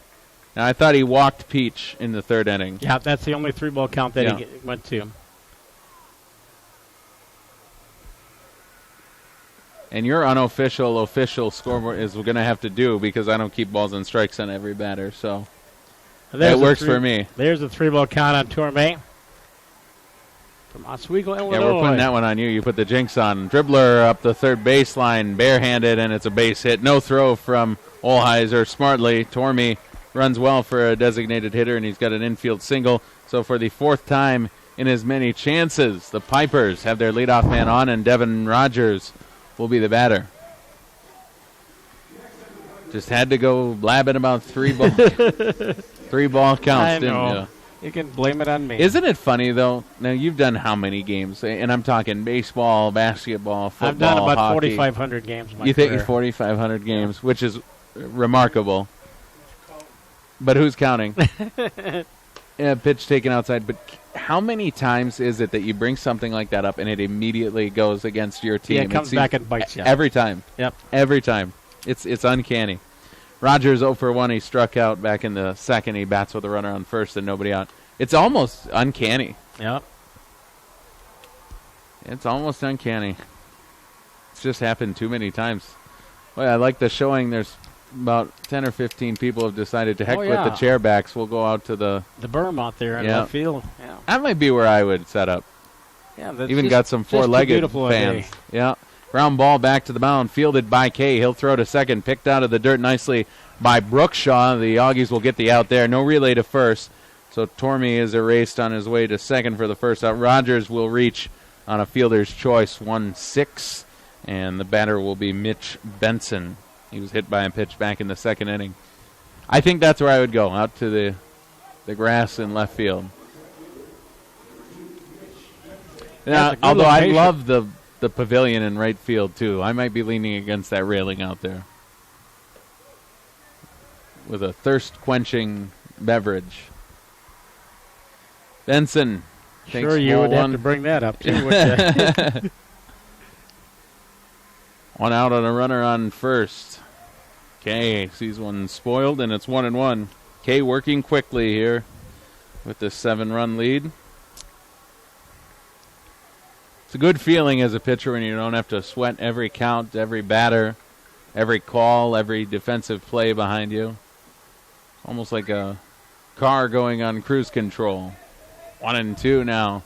2-1 as that one's taken outside. Well, a lot of fans have taken advantage of this beautiful day and coming to the ballpark. I know it's not full, but very pleased with the crowd. No, it's very healthy. And if you miss on a day like today, then what are you waiting for? This is remarkable. Plenty more fans, of course, sitting in the sun. Yep. I haven't seen it since probably the middle of September. Line drive. This one's down the left field line, and that's a fair ball. Baco will give chase. Rounding second is Rogers, and he's going to be waved around, to hit the padding down the left field line.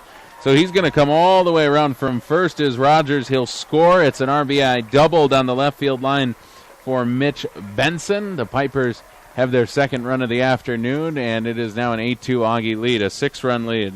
Yeah, funny deflection out there. Baca was going to play it out of the corner down there, and it hit the grandstand wall down there and bounced back towards home plate, and so Zach had a long run just to get to it. And it just went down there and sat. It just squatted right there. And for Mitch Benson, by the way, on the season, that is his 10th RBI. We've got an 8-2 ball game. Andrea bats with a runner in scoring position, and one out, and a fastball brushes him back of the plate. 1-0 to the Piper catcher. He's 0 for 2. He hit into a 6-4-3 double play back in the second inning. He's had a tough ball game. Hit into a double play and has struggled at times defensively. 1-0, fastball. He's over for strike one. Just caught the inside corner with a four-seamer. So far in this fourth inning, Tormey singled.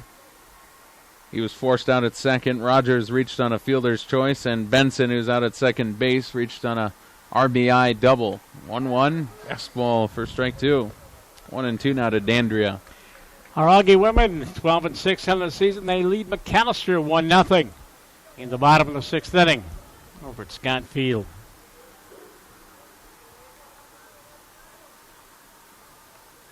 Now the 1-2 breaking ball, scooped a fly ball into shallow center field, and therefore it is to Crook, and he'll put it away for the second out. To the top of the order we go for the Pipers. Jacob Peach will be the batter. Still Benson on second. And a final Hamline at home over on campus. They defeat Carleton 1-0. Pipers out hitting the night 6-4 in that game. And bottom of the fifth inning, St. Ben's leading Concordia by a score of 10-3. Nothing in on St. Kate's over on campus against St. Mary's. Jacob Peach steps in. He's 1 for 1. He's scored a run. He walked back in the third as well, singled to lead off the ball game. Breaking ball smothered nicely by Red Hebig, who's had a heck of a good game offensively and defensively. Peach, a really good player. Really good first baseman, good hitter. Heard Witchy run down the stats earlier on Peach. He has good power to the gaps, can hit the ball over the fence. That one's taken low for ball two as Kay falls behind 2-0 to the Piper first baseman.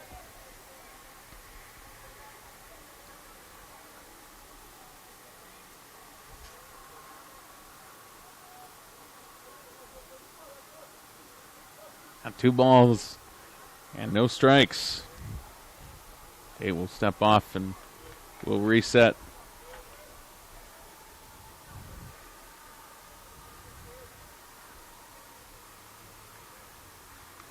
Two outs, a runner on second. And the 2-0 pitch to Peach. Breaking ball finds that outside corner. That's a makeup call. From that last pitch of the last inning. Well, there's been more real estate for these pitchers to work with on the outside corner than the inside corner. No doubt about that. Peach holds those hands high above his head, crowds the plate. Imposing batter, 2-1. Oh, where's that? Sees a pitch taken low, and that got the attention of the Augie dugout. Could hear him all the way from up here. Yeah, there's a little barking going on down the third base line.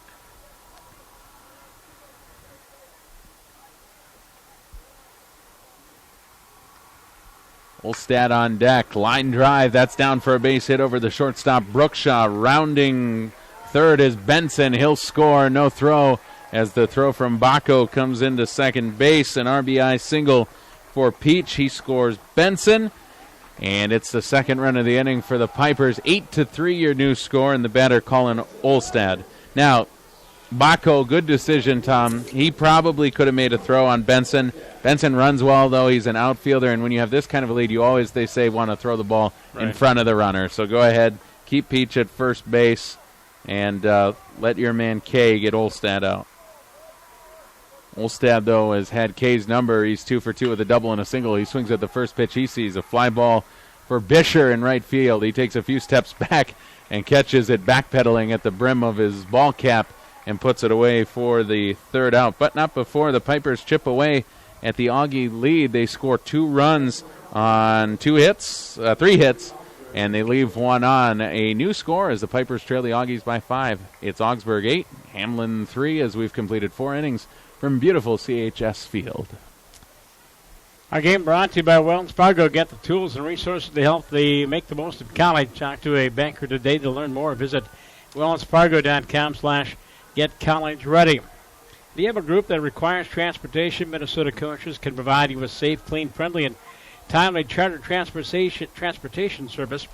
No matter what size your group, no matter where your pickup or destination is, visit www.minnesotacoaches.com today to request a quote. Minnesota Coach, the official bus provider for Augsburg Athletics.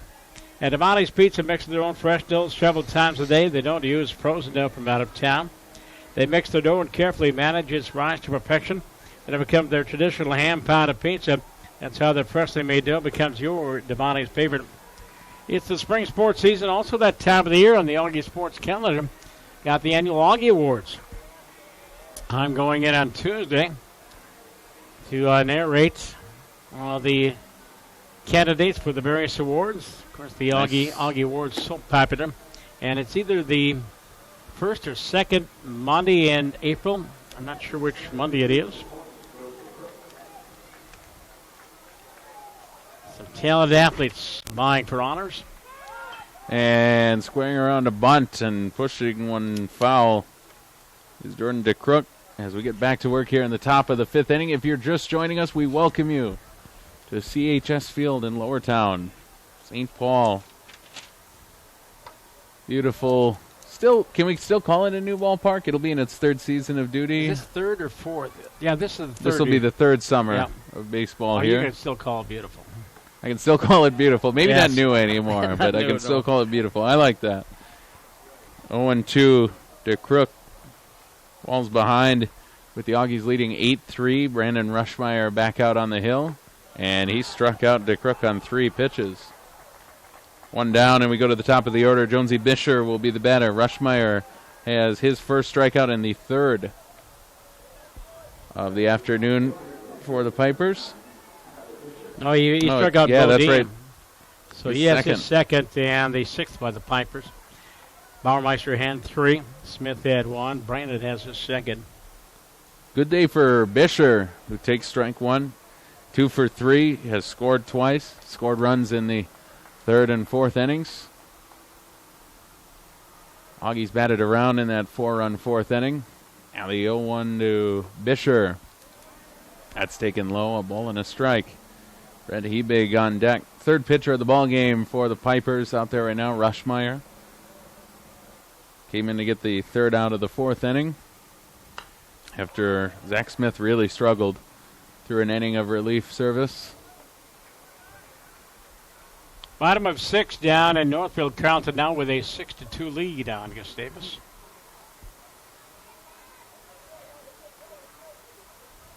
Now the 1-2 to the Auggie leadoff man, taken outside.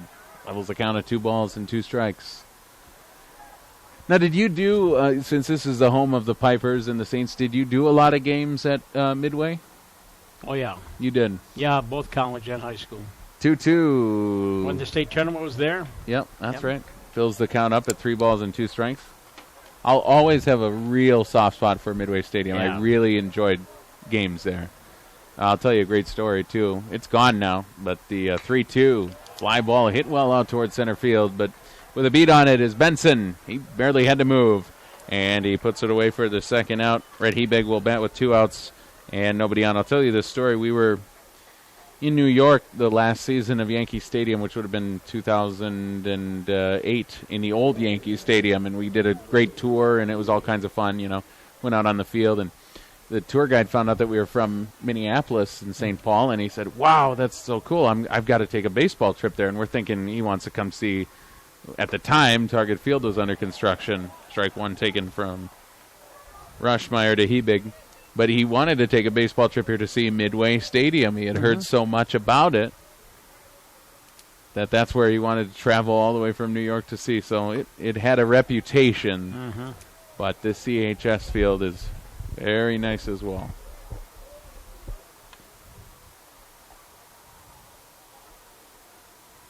Ball and a strike to the Auggie catcher, Hebig. Line drive, hit well and into left field off of the glove of the third baseman, Kukarich.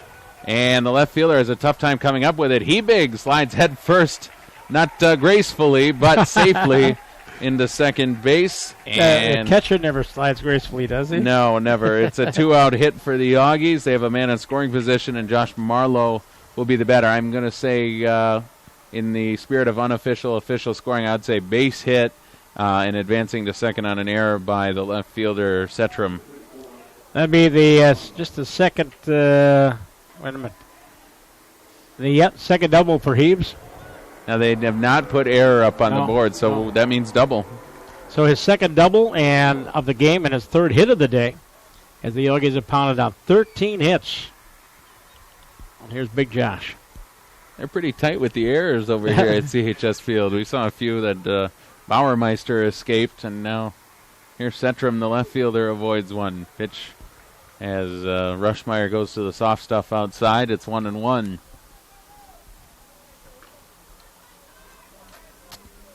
Thirteen hits through 4 2/3 innings so far for the Auggies.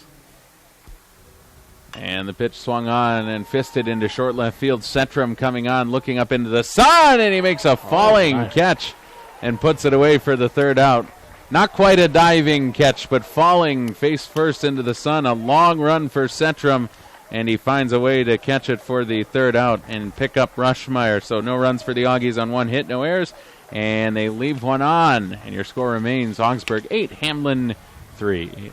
Again, Augie game day and Augie game central on a busy day. We mentioned softball going on today. Track and field going on over at Claus Stadium. At Hamline University, mentioned the Hamline Pipers with the win in their first game of the doubleheader. You can follow Augie Athletics on social media. Go to Augsburg Auggies on Twitter and Instagram, and Augsburg College Auggies on Facebook for all of your Augie social media. Remember to use the hashtag Augie Pride to share your love of Augie Athletics.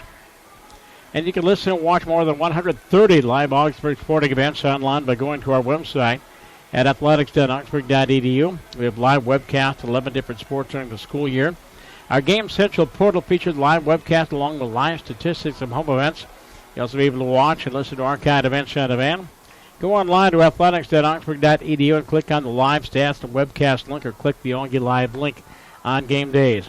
Ian Ritchie sharing company, Matt Nelson riding shotgun, TR is on camera, and hopefully you're enjoying our first broadcast on the road so far this season. We hope to broadcast from McAllister and St. John's later on in the season. As it is Hamline coming to bat here in the bottom of the fifth inning, trailing 8-3.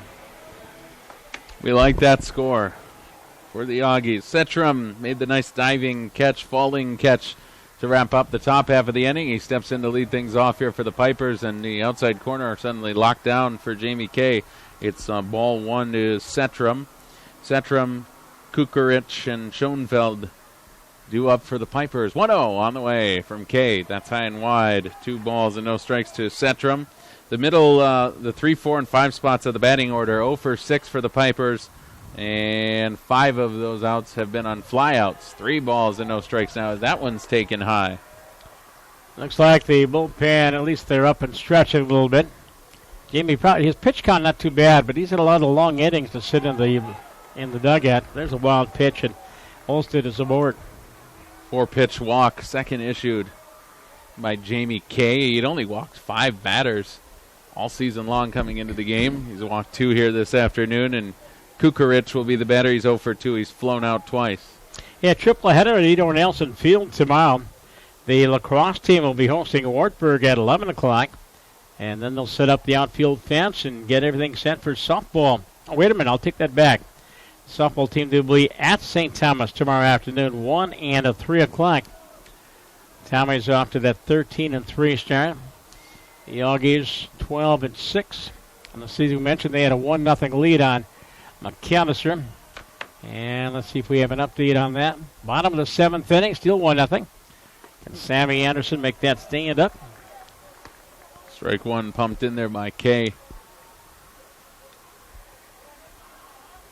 You know, I was just looking in between innings, and we were joking about April Fool's Day earlier, this being April 1. Doesn't feel like it weather-wise, but it is April 1 on the calendar. You know, with this fake news phenomenon, really every day feels like April Fool's Day nowadays anyway. So there's really no point in me concocting an elaborate April Fool's ruse on you, Witchy. I think that's why I'm not going to do it. I did do one at home today, though. Do you want to hear about it? There's a baseball tie-in on my beautiful wife, Elizabeth. Okay. I've got this huge cardboard Brian Dozier, it's like a cutout life-size person thing, you know, and I told her, hey, go check out, I just put something together in the laundry room. I'll take the baby. You go check this thing out. And I had the cutout standing in the laundry room, you know, so it looked like a person was in the laundry room. Well, she went down there and screamed. I think you could probably hear it here at CHS Field as you were setting up your gear. So I've done my one successful April Fool's Day joke for the day. And hopefully they don't get me back when I come home tonight, because I can do the April Fool's Day jokes, but I can't take them. Breaking ball outside, and it is 2-2 now to Kukarich. Runner on first is Setram. He does run well. Schoenfeld on deck. 2-2. Hit him right square in the middle of the back. And a nice slow walk up the first baseline for Kukarich. Runners on first and second. Nobody out, and Schoenfeld will be the batter for the Pipers. Second hit better that J.K. has plunked. And down by 5, that might seem insurmountable if you're an Augie fan. Tom, you've done enough games. I've done enough games to know that really no lead is safe. And when you start hitting batters and walking batters, that's how you let another team let them get back into a game. Right-hander in the bullpen for the Auggies right now. Trying to find out the number there for the Auggies. Schoenfeld bats, and he swings at the first pitch. He sees ground ball into the hole, fielded on a backhand by the shortstop Brookshaw, but he threw it into right field. Setram's going to score. It's chased down by Bisher. His throw into second base, and it is I'd imagine an error against the Auggies. They've already got it up on the board. The error against Brookshaw on the throw. Setram scores on the error. Kukarich advances all the way to third. Schoenfeld reaches on the fielder's choice, and it'll be runners on the corners. One run is scored, nobody out, and Rick Tormey, the batter, and Jamie Kay is on the ropes, and it's going to get him a visit to the mound. And here comes Deeds. Troy Deeden coming out to the mound. Still no hits in this inning for the Pipers, but they've got one across.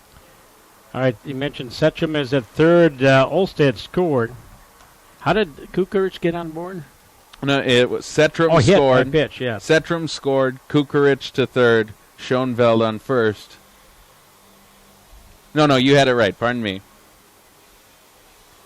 Yeah, because Olstead walked to lead off the inning, and he came around to score. On the fielder's choice, Setram at third, Kukarich at first. Wait a minute. Oh, Schoenfeld, yeah. No, this is so I've got it right, Witchy. So this is Tormey coming to the plate right now. Right, Tormey, yeah. Setram walked to lead off the inning. Okay, he scored. You're right. On the error by Brookshaw. Kukarich reached behind him on the hit by pitch. Schoenfeld reached on the fielder's choice, the error, and Kukarich advanced to third. All right. We good? Yep. All right, and Tormey the batter. I see what was throwing you off, though. They had Schoenfeld as the batter due up on the big screen. Yep. Yeah, that's Olstead fly to right to finish the fourth. There you go. And on my book, I had him leading off the fifth. That's not right. So, okay. So Tormey bats with nobody out and runners on the corners already. A run scored here for the Pipers. Swing and a miss. Good pitch by Kay.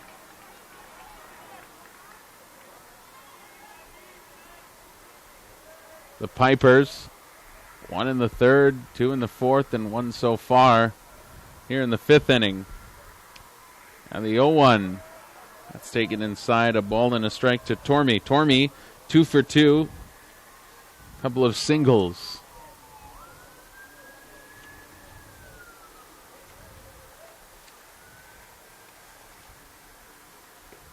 And there's the outside corner. Good-looking two-seam fastball from Kay, and he's ahead of Tormey, 1-2. Kukarich on third. He reached after he was hit by pitch. Schoenfeld on first, reached on the fielder's choice. As Brookshaw's feed to Bodine went into right field. The 1-2 from Kay. Fouled backing out of play.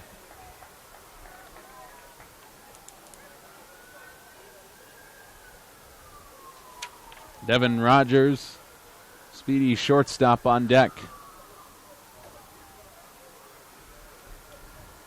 Can't quite see the bullpen, but I think it's 19. But I don't see why Jordan would be warming up because he's probably going to start the second game. Jordan Brandt. Now the 1-2, swing and a miss. Big strikeout for Kay as Tormey goes down swinging for that first out, that elusive first out in this fifth inning. Second strikeout for Kay, and it brings Devin Rogers to the plate. Rogers is a tough double play to get, but that's what the Auggies are looking for here now with the one out. Rogers bats, runners on the corners. Rogers so far today scored a run, has reached on a fielder's choice and struck out. He's 0 for 1. Pitch, ground ball up the middle and into center field for a base hit. Kukarich scores. To second is Schoenfeld, and it's an RBI single for Devin Rogers, and the Pipers continue to chip away at this lead. They've scored 2 here in the bottom of the fifth inning. And for Devin Rogers, that is his 9th RBI of the season. And Mitch Benson will come to the plate. I thought you might just see a pitching change after that base hit, but they're going to stick with Kay to face Benson. He's 1 for 1. He was also hit by a pitch. RBI double his last time at the plate. Breaking ball misses high. It's 1-0.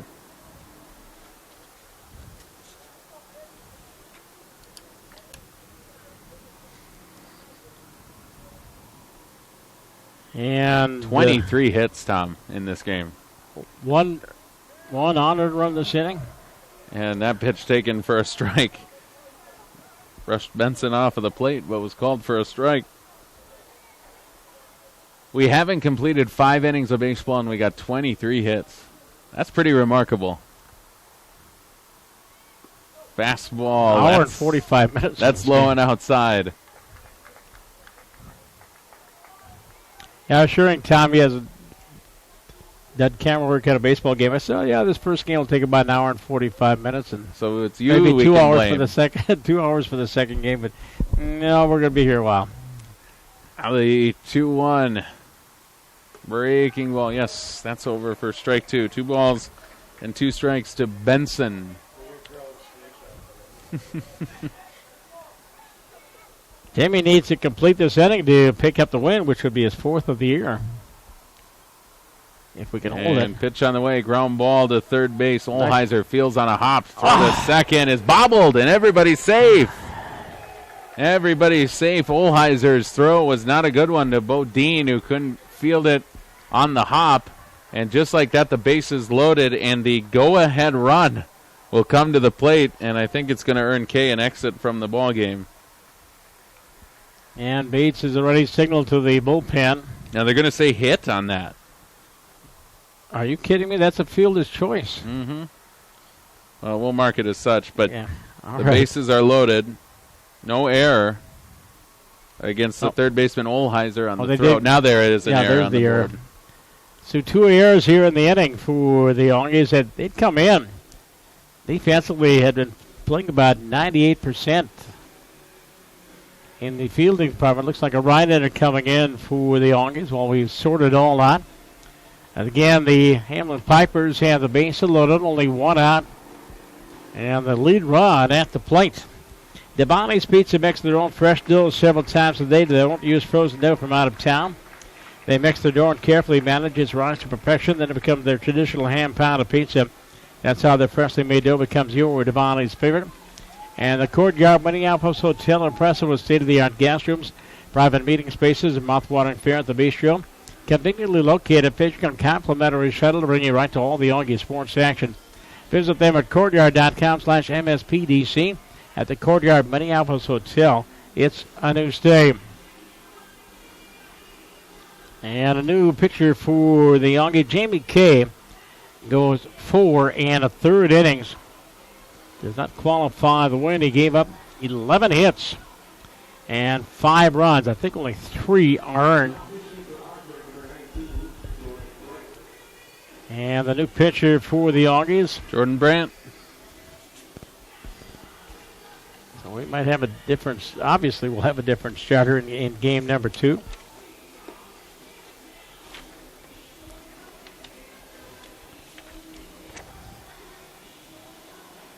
Jordan Brand, our senior out of Eagan, Minnesota. Coach Bates to get this first win at conference. Big time. He brings out his senior right at her 6th game. His 2nd game out of the bullpen. 3-1 record, 18 innings, 22 hits, 19 runs, 15 earned, 11 walks, 13 strikeouts. The number that kind of sticks in your craw, it's a 7.23 ERA. Hey, it's a final.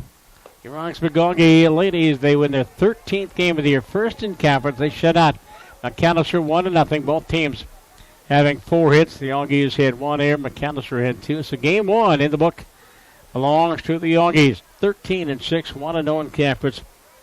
As the 8th man to come up this inning. 7th man to come up this inning. And Andrea's behind 0-1 to Brandt.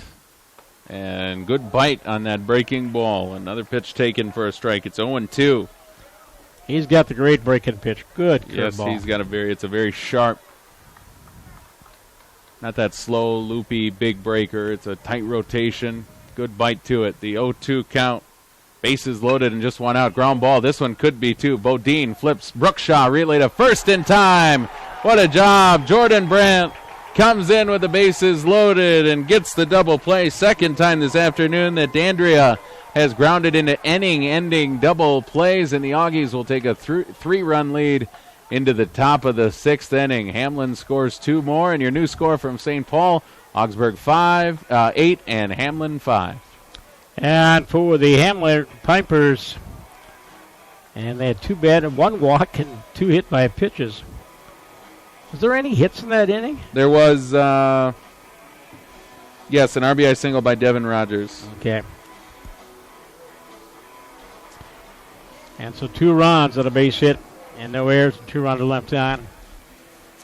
And the Auggies coming to bat here in the top of the 6th inning. Yeah, looks like we got a... is that still Rushmeyer out there? Nope, that is a new Piper pitcher, Witchy, and that is Ben Resnick. Okay. Out of Danville, California. 32.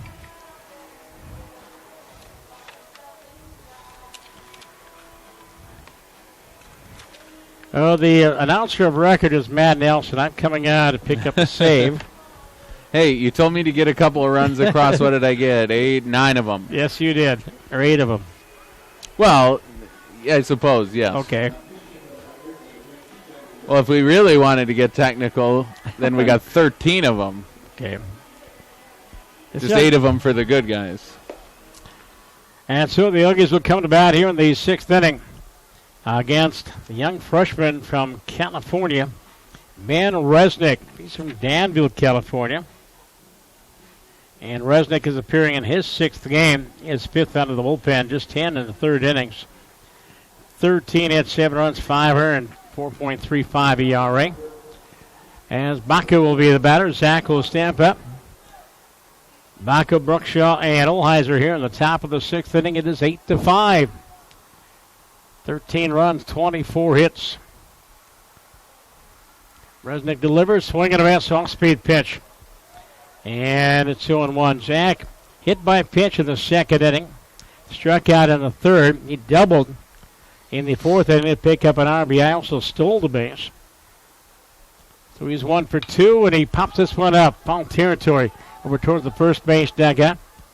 And Peach giving it a look. It's about 5-10 rows back, and it's 2-2. Kukrich at 3rd. Rogers at short. Schoenfeld at 2nd, and Jacob Peach at first base. Dominic D'Andrea behind the plate. Joe Setchum in left. Mitch Benson in center. Colin Olstead in right field again. This is game 1. About a half hour between games. 0-2 pitch, and Olheiser pops it into center field. Coming out is Benson. Still coming out. He's there, and he's got it.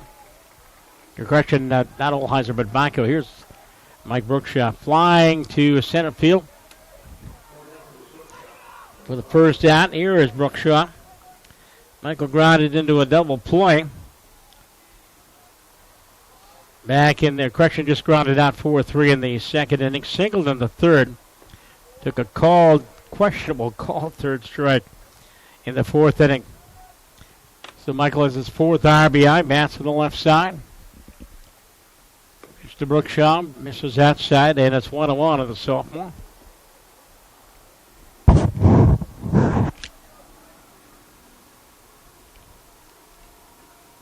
Benny Resnick delivers, comes about three-quarter. Look to the left field. That's going to go base hit.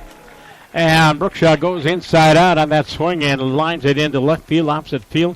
And the Auggies had their 14th hit of the ball game. A one-out base runner here in the sixth inning.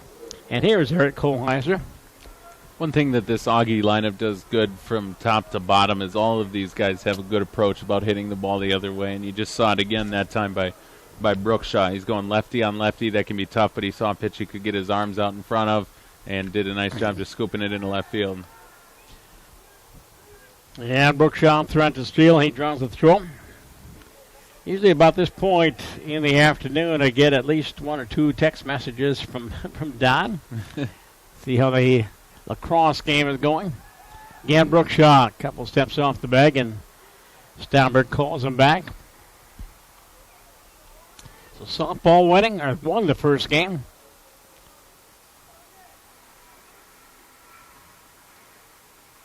As Resnick's pitch falls straight back off the bat of Olheiser.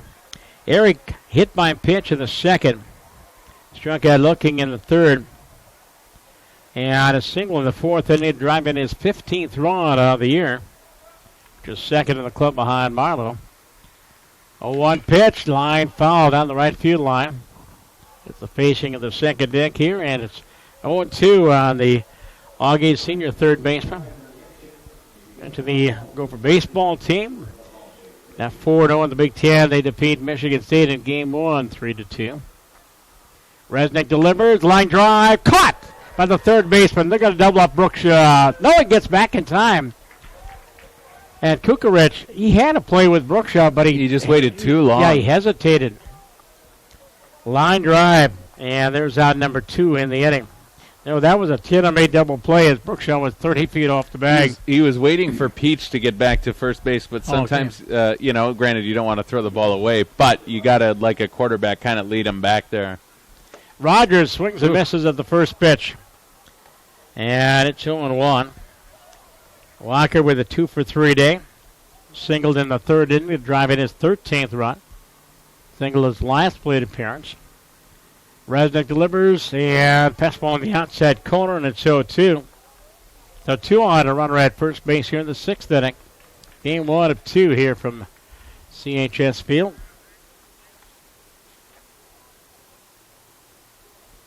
For the Pipers, they host McAllister on Wednesday here at CHS. Brookshaw draws the throw and gets back. They also have a non-conference doubleheader with Minnesota Morris on Friday the 7th. Then they head to Gustavus, back home with St. John's at Bethel, home to Concordia. Then on the road at St. Olaf, St. Thomas, and St. Mary's. 0-2 pitch, and it's a little bit low. It's 1 ball, 2 strikes. I mentioned the Auggies. Home to St. Thomas on Wednesday, at McAllister on Friday. The freshman left hitter. Michael, it's a good lead in the pitch, way outside. Good stop by D'Andrea. And the count levels off 2 balls, 2 strikes, 2 outs. And sunshine dominating on a beautiful Saturday afternoon. And the pitch, and driven to left field. That's going to be a base hit. 26 hits. And 15th for the Auggies. As Walker Rogers, the freshman, is 3 for 4. And the Auggies have runners at first and second for Clayton Bodine. That's a batting practice day, Witchy. That's what they call those. Lots of pitches catching a lot of the plate. And credit these Augie hitters. They've done a nice job of capitalizing. And it comes back to, like I talked about earlier, is their approach at the plate is superb. They've worked their way into hitters' counts, and then when they've gotten the pitches, they've capitalized. So it's 8-5. Auggies now a tenuous 3-run lead. Like to see a couple of insurance runs yet this inning.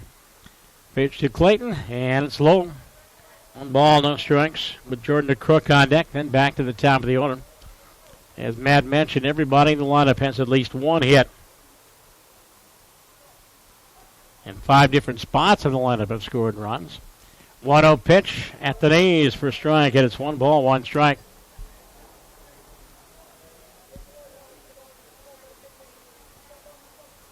The line complete on J.K. And again goes 4 and 2/3, 4 and a third. Brandt induces the double play to get out of the 5th inning. Rogers trying to keep that lead runner, Brookshaw, close at second base.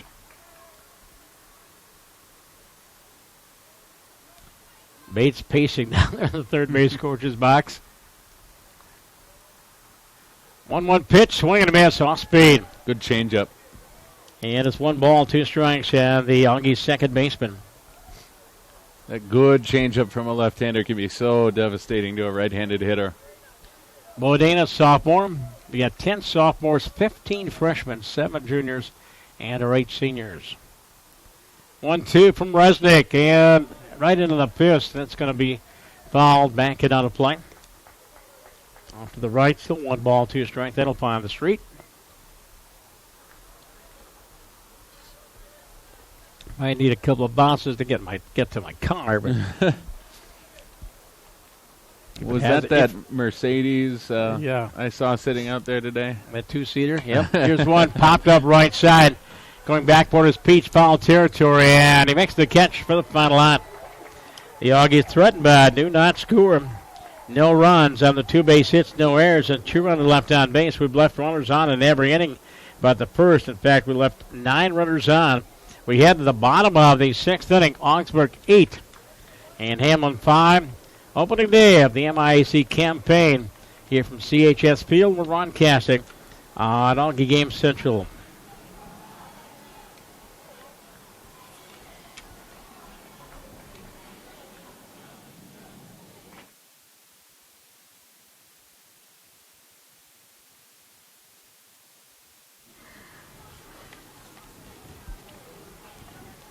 CHS Field, our home for the afternoon, and like Tom mentioned, it is sun-splashed. Not an inch between the lines with a shadow. All sun here at CHS Field as the Auggies are holding on to a 3-run lead. We go to the bottom of the 6th inning. A reminder, folks, that Thrivent Financial is a financial services organization that helps Christians be wise with their money and give generously. For more than a century, they've helped nearly 2.4 million member owners make wise money choices that reflect their values, and they provide opportunities for them to be even more generous where they live, work, and worship.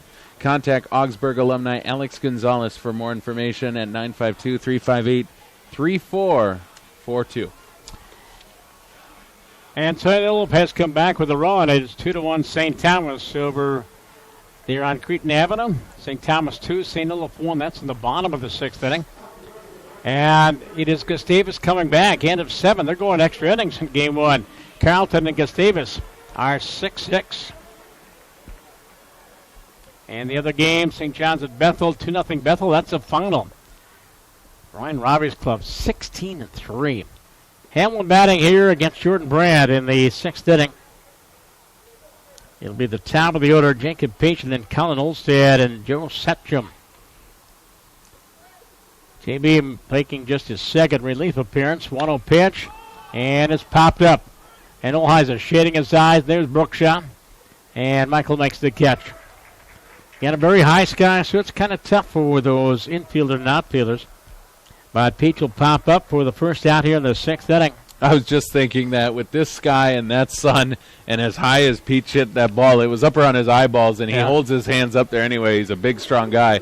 I was just thinking as that ball was in the air and Olheiser was giving way to Brookshaw as the third baseman, you're just going, oh, yes, he called me off. It's on him now. You have it. You take it, Mike. I want nothing to do with that thing. Here's another one. Popped up to the right side. Marlowe coming down the line. Josh is there, and 2 pop-ups and 2 outs on 2 pitches. And that's good efficiency.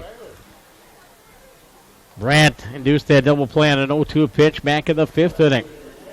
And that is 2 down for the Auggies here in the 6th inning, leading 8-5. Ironic, isn't it, that in a game with, 26 hits on the board, that the MVP could possibly be your first guy out of the bullpen. But if the Auggies hang on and win this, Brandt is the MVP of this game. When he came in and got that double play, incredible. First pitch is strike to Joe Setchum, the left fielder. And he has scored a run. He's driven in a run. Hit ground ball back in the third inning. A correction, hit by a pitch and came in to score a run back in the fifth inning. 0-2. Brad another with a strike. 0-2 pitch, and that's the first pitch he's missed the strike zone with. It is 1-2 to the number 3 man in the order. Nick Kukarich would be on deck. Game 1 of 2. And the CD right-hander delivers 1-2 way outside, 2-2. Weiser, Brookshot, Bodine, and Marlowe on the infield. Third to first, Mako to Crook and Bisher in the outfield. Left, right, Hebig behind the plate. Jordan works quickly. 2-2. Little bit low. Clinched by the home plate umpire. Didn't give him the call on 3 balls and 2 strikes.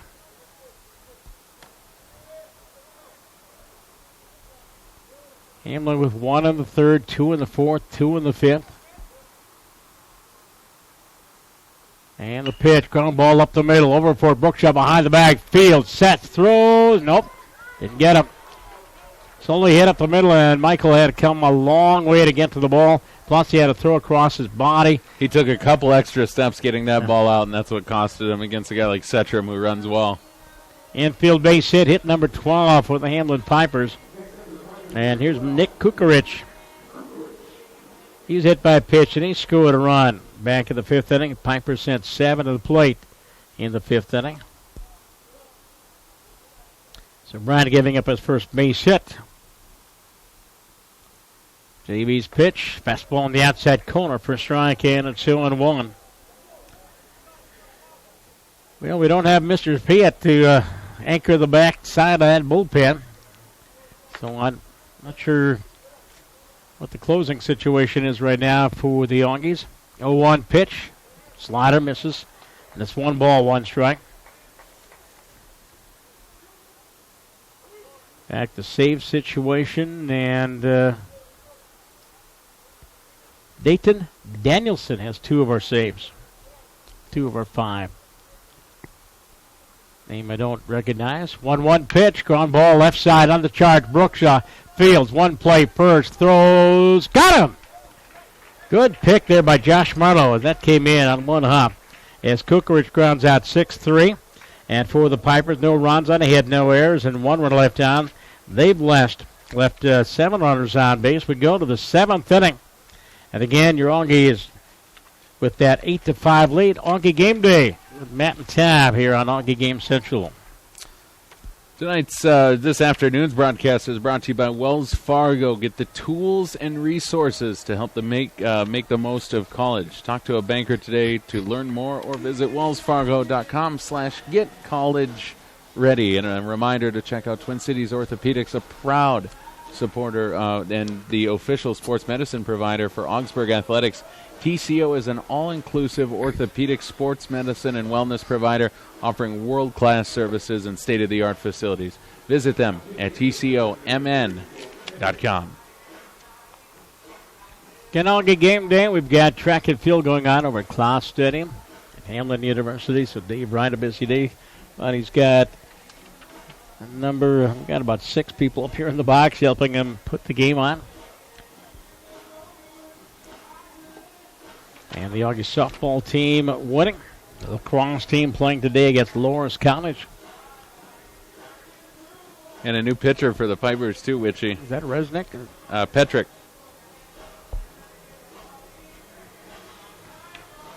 The 30, you're right. Sam Petrick, senior from Lakeville. Doesn't say north or south, but Lakeville. He's having a good year. It's 7th game, 2-0 record, 11 in the third, 13 hits, 2.38 ERA. He's out of Lakeville North. 1, 2, 3, 4, 5th pitcher used. And for the Auggies here in the 7th inning, it'll be Jordan DeCrook, and then the top of the order, Bisher and Red Hebing. Jordan is 1 for 3, and they scored a run. He singled back in the 4th inning. First pitch on the inside corner, the fastball, and the snowballs, and 1 strike. Through 6, the Auggies 8 runs, 15 hits, and 2 errors. Hamline 5 runs, 12 hits, and no errors. And the let-up pitch from Petrick aside, it's 1 ball and 1 strike. These guys can, like Petrick, can be tough. They're kind of short armors up there, and not overwhelming stuff, but they hide the ball well. And it's lined down the right field line, finds the tarp down there. We're not going to need that today. And the 2 balls and 1 strike. Couple of games, a couple of doubleheaders tomorrow. Non-conference McAllister will be hosting Concordia at the Birdcage, and UW Oshkosh from down in Winona to take on St. Mary's. Here's one line drive, 1 hopper, knocked down by Schoenfeld. Picks it up, can't make a play. That'll be the first here in the ball game. The Crook aboard. E4, and the Auggies have the leadoff man aboard here in the top of the 7th inning. And although that's going to be the first error against Hamline, it is misleading. I know we've had a ton of balls put into play, which we thought we would in the pregame because neither pitcher had big strikeout numbers, but they have really had a tough game defensively. They've not played well defensively, even if that is going to be the first error against the Pipers. It looks like they put a hit on the board right now. No, they put the error up. Oh, there it is. Okay, good. They've had a tough day, especially in the pitcher and catcher positions defensively. Yeah, a lot of pass balls, a couple of wild pitches. Yeah. Bisher fouls a pitch back, and he's down to the count. No balls and 2 strikes. But we've even seen a ball go off the third baseman's glove and into left field. We've seen a few balls out of the reach of the second baseman. Defensively, Hamline has had a very tough game 1 of this double dip. And the runner goes, swing and a miss, throw down, not nearly in time. Ball gets away. And a stolen base, and Jordan the Crook has himself a stolen base. Yeah, and it hit him. If you saw in that first hop, it drilled him undeflected. It was just like a 1 hop right into his neck. Yep. He's up in rubbing the sore spot there. But a stolen base for the Auggies, their second of the afternoon. The count on Bisher, he swung and missed at that pitch, so he strikes out. He has a 3 for 5 day going. As Sam Petrick has his first strike of the ballgame. Here's Red Hebig. He's having himself a day. He's 3 for 4. Pitches high, ball 1. He singled in the first, got a race to the double play, double to drive in, a run in the second inning and score. Grounded out in the 4th and singled or doubled again in the 5th inning. 1-0 to the Augie catcher. Breaking pitch below the knees, and it's 2 balls and no strikes. To 1 down here in the top of the 7th inning. And Brent will face 5, 6, and 7 in the batting order in the 7th inning. Petrick checks second base. Jordan with a good lead. And the pitch to the plate. Hebig takes it upstairs, and it's 3-0. With Zach Bacco on deck and Mike Brookshaw to follow. Audio and video streaming here on Augie Game Central. We have about 5 more doubleheaders tentatively scheduled for you this year. 3-0 pitch. There's a fastball on the outside corner. It's 3-1. Hebig steps out, now back into the box. Infield back with 1 out. Playing Hebig to the opposite field. Big gap in left center. 3-1 pitch. Lofted foul down the right field line. That'll find one of the patios out there. And the count on Hebig is 3 balls and 2 strikes. Brad, who plays town ball for the Hampton Cardinals during the summer.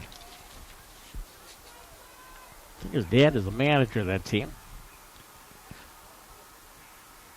3-2 pitch. Ground ball to the right side. Schoenfeld up with it. Throws, and the Crook will end up at third base.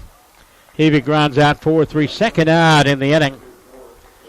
And up to Josh Marlowe to keep the inning alive. If his dad does manage that team, it wouldn't surprise me because he plays like a coach's son because he was peeling up that first baseline. And if you're a catcher and you might have to catch a second game of a doubleheader and your team is up 3 and you ground into what should be a routine out, most guys don't run that hard, but he's a good effort guy.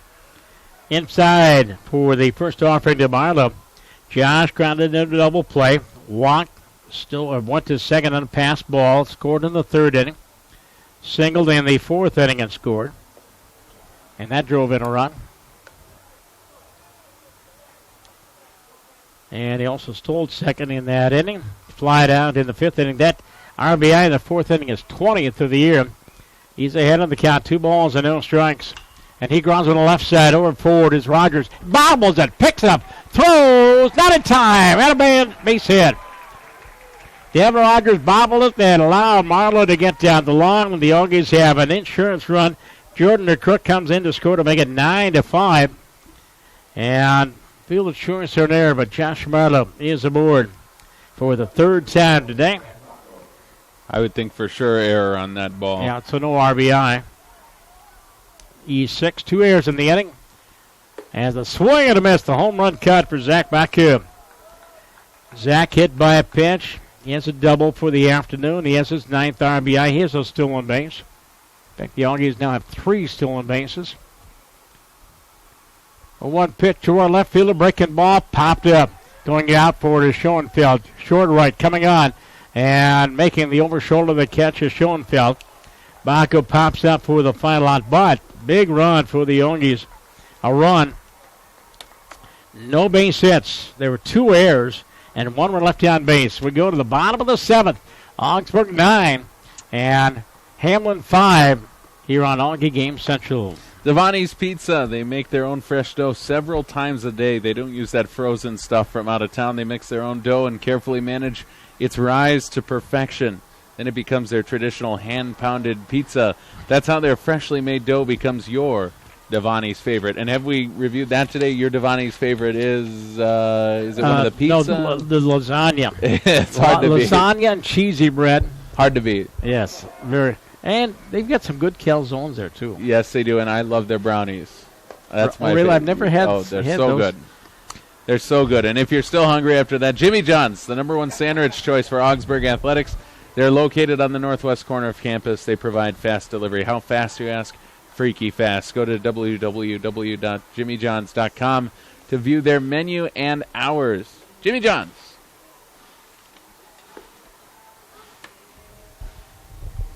And it looks like we may have a position change for the Auggies. Mike Snow is now playing left field. As Zach Baku is out of the ballgame. Mike Snow.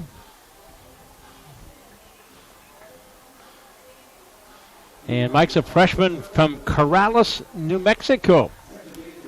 Coming a long way to play his college baseball. Welcome to the upper Midwest. Mike, this is the way the weather is all year long. Oh, wink, wink, wink. Yeah, Jordan Brandt, save situation. First pitch of the inning. Just misses inside to Schoenfeld. And it's 1 ball, no strikes. Nolan is 0 for 3. On base in the field is Joyce back in the 5th inning. Now 9-5. As Brandt delivers the fastball just below the knees. He falls behind the count. 2 balls and no strikes.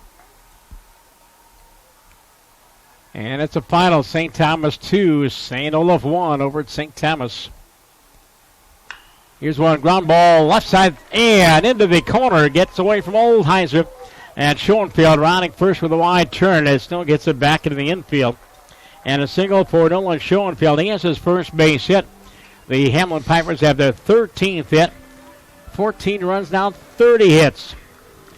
And the batter will be Rick Tormade. And a pinch runner, too, coming in, Witchy. Just a heads up. Looks like Hamlin's sitting Trey Fales, sophomore out of Owatonna, coming in to run. Boy, nothing's easy, is it? You think you'd have 17 hits, 9 runs? We had an 8-1 lead at one point. Trey Fales, sophomore. Outfielder, right-handed pitcher.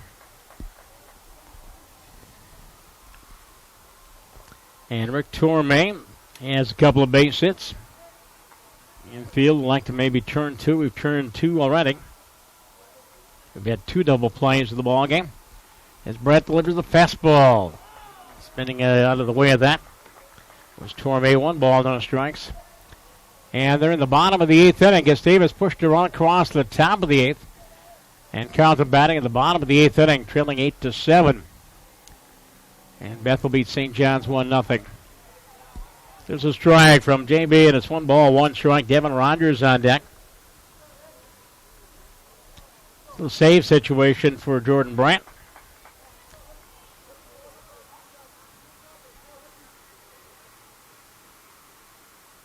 And JB finally delivers. Let a pitch. Drops below the knees, and it's 2-1.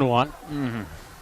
And again, the hockey dugout is chirping a little bit. Well, because they know that there's been a lot more room than that for the left-handed batters on that same corner.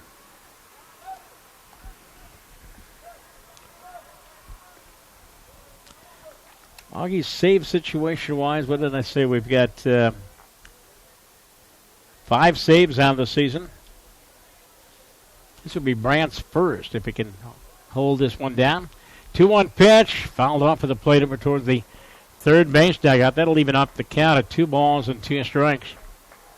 Auggies with 4 in the third, 4 in the fourth. We had an 8-1 lead. Now 9-5 here in the bottom of the 7th inning of Game 1. Again, we'll break for about a half hour, get reloaded, and we'll go 9 innings in game number 2.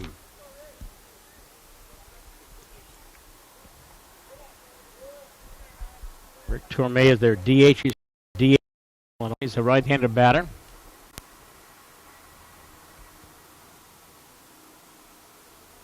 Brandt throws over to first base, and the runner gets back in time. So if you're in the area, Lower Town, St. Paul, taking in the sights, stop in. Get at least 9 more innings of baseball for you. 2-2 from Brandt, and it's Paul back over the roof, and out of play. We'll do it again, 2-2. 7 innings in. We're 2 hours and 20 minutes in. Not like those 3-hour and 40-minute Gopher games that you and I did, right? Those were on the shorter end of them. We had a couple of long broadcasts from Gopher baseball at USB. 2-2 pitch, swing and a miss, and maybe a foul tip. Nice breaking ball for Jordan Brandt, and the first strikeout for Brandt, third of the ball game for the Auggies. That's 1 down for the Pipers here in the bottom of the 7th inning. And here's Devin Rogers, and Devin is 1 for 3. Single to drive in his 9th run of the year, on base on a fielder's choice in the 4th inning and scored a run. And the first pitch called a strike, and it's 0-1. Now, how many games did the Auggies play at U.S. Bank? 4, 8. 6? Oh, 8? Okay. Yeah. 0-1 pitch. And their last outing, they took 2 from Bethany Lutheran. And it was on Thursday. Or did they split? Can't remember.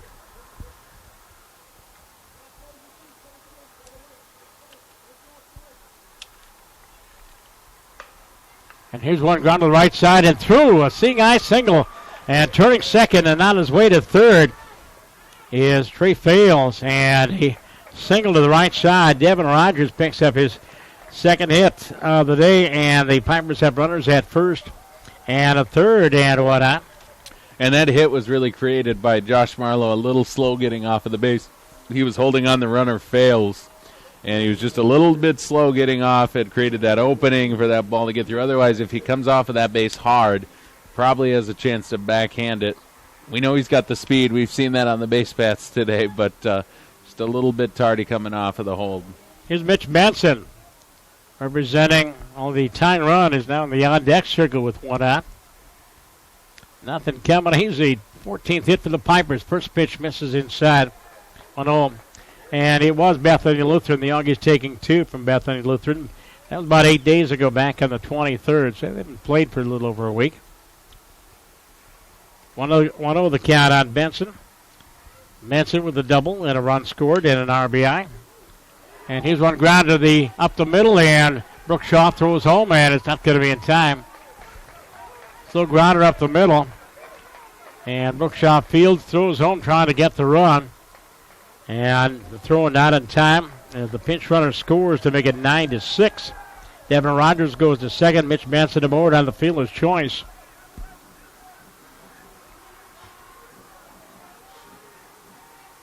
And are we going to have a pinch hitter, it looks like? Noah Wolf, freshman out of Blaine. He's going to bat for the catcher, Dominic D'Andrea. Dominic was 0 for 3 and grounded into 2 double plays. Yeah, he had a game he's going to want to forget.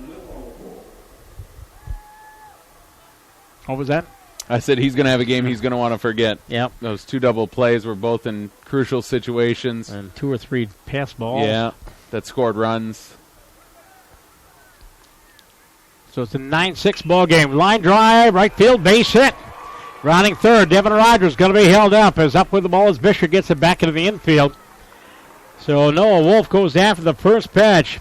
And the Pipers have the bases loaded and 1 out here in the 7th inning in a 9-6 ball game. There's just not a lot of swings and misses going on in this game. It just seems anything these pitchers throw up, they throw everything but the kitchen sink up there, and they're just not getting a lot of swings and misses. And I will tell you what, with a 3-run lead and the game-winning run at the plate right now, and it's this young man, I would be very selective with Olstad and Setrum up behind him. If I was Jordan Brand, I would be very picky about the kind of pitches I would throw to a Jacob Peach. He's a strong young man, and I'm sure that's what they're going to talk about at the mound right now is where are we going with this ball if it's hit hard in the infield? How are we going to play this infield? And how do we want to approach a dangerous hitter like Peach? Well, Troy Deaton is making his way to the mound. Of course, action in the Augie bullpen, a left-hander down there. The RBI for Noah Wolf. Mentioned out of Blaine, Minnesota. I'm guessing that probably his first RBI of the season. But Devin Rogers now at third. Mitch Benson at second base. Noah Wolf on at first base. Jacob Peach and the top of the order for the Pipers. 15 runs, now 33 hits in the ballgame, 3 errors.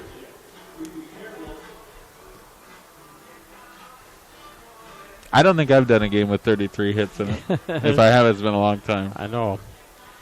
Didn't you and I do a Augie-Hamline Piper game at the Metrodome that went? No, it was a Gophers-Hamline. Oh, that's game, right. yeah. About 16 innings. Yeah, but I think there were about 4 hits in that game. And both teams have hurt themselves here.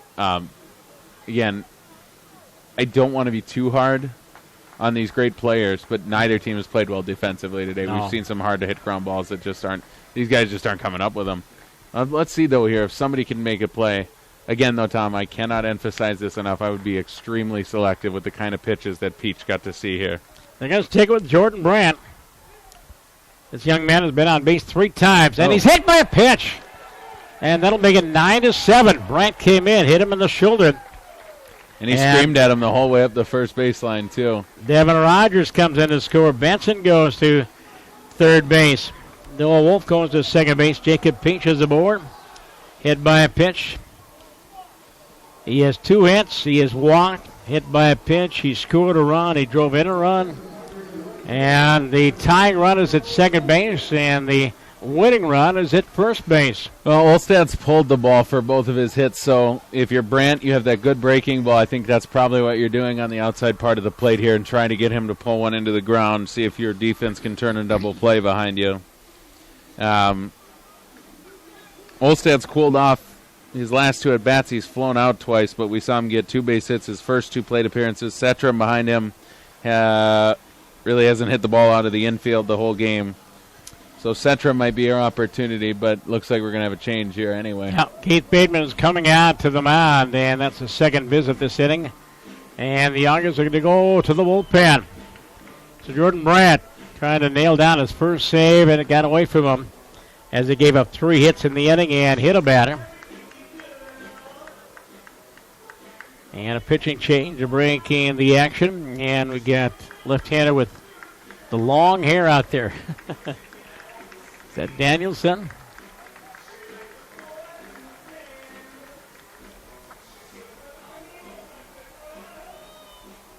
Got 22 out there. Yep.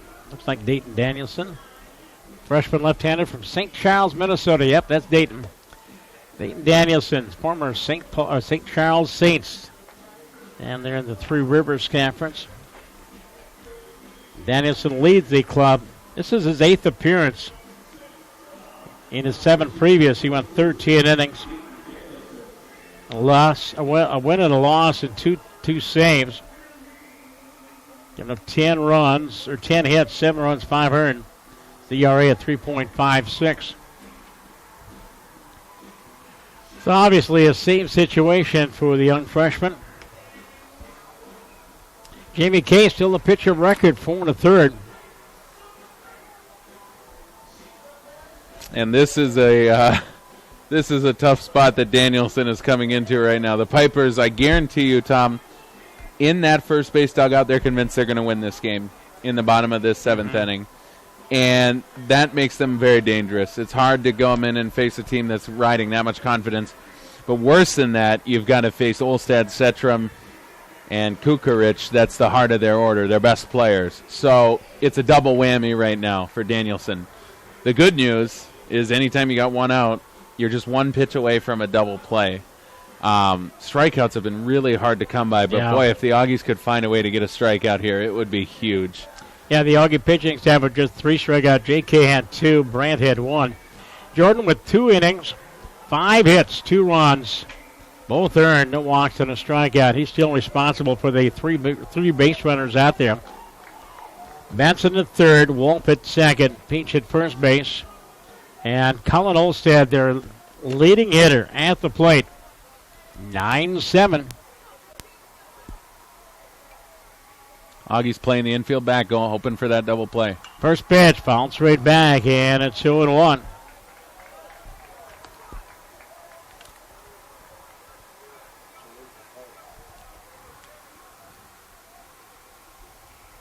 Olstad singled in the first, doubled in the third, walked in the flight out in the 4th inning. 0-1 from Danielson. Upstairs with a fastball, and it's 1 ball, 1 strike.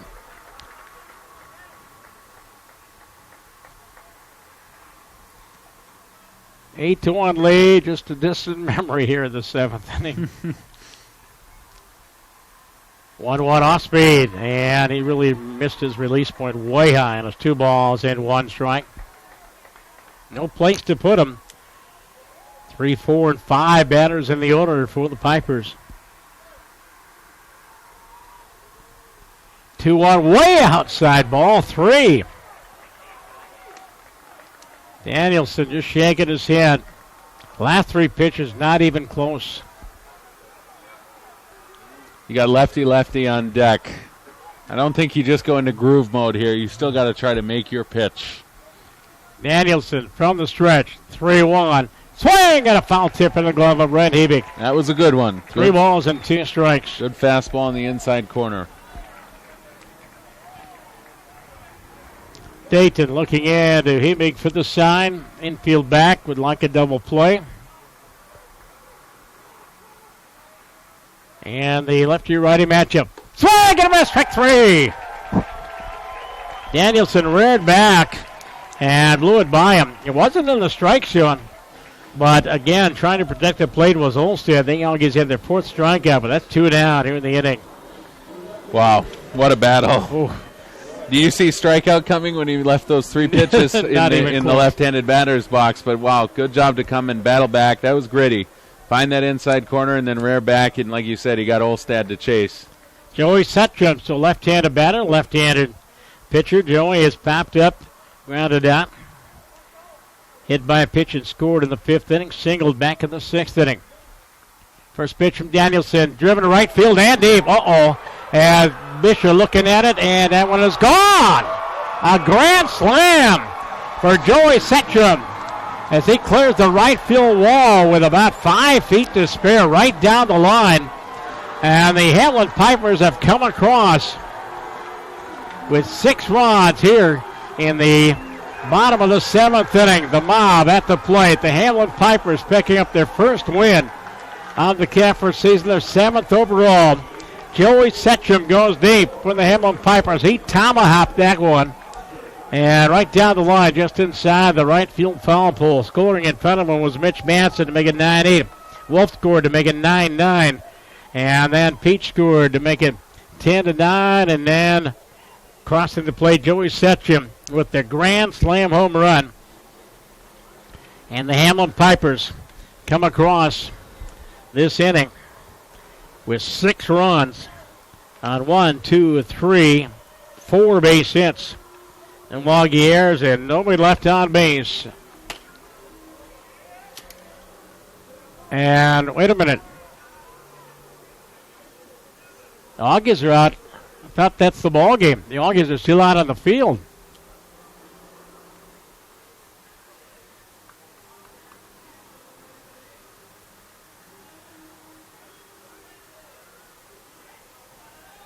We were told first game goes 7, second game goes 9.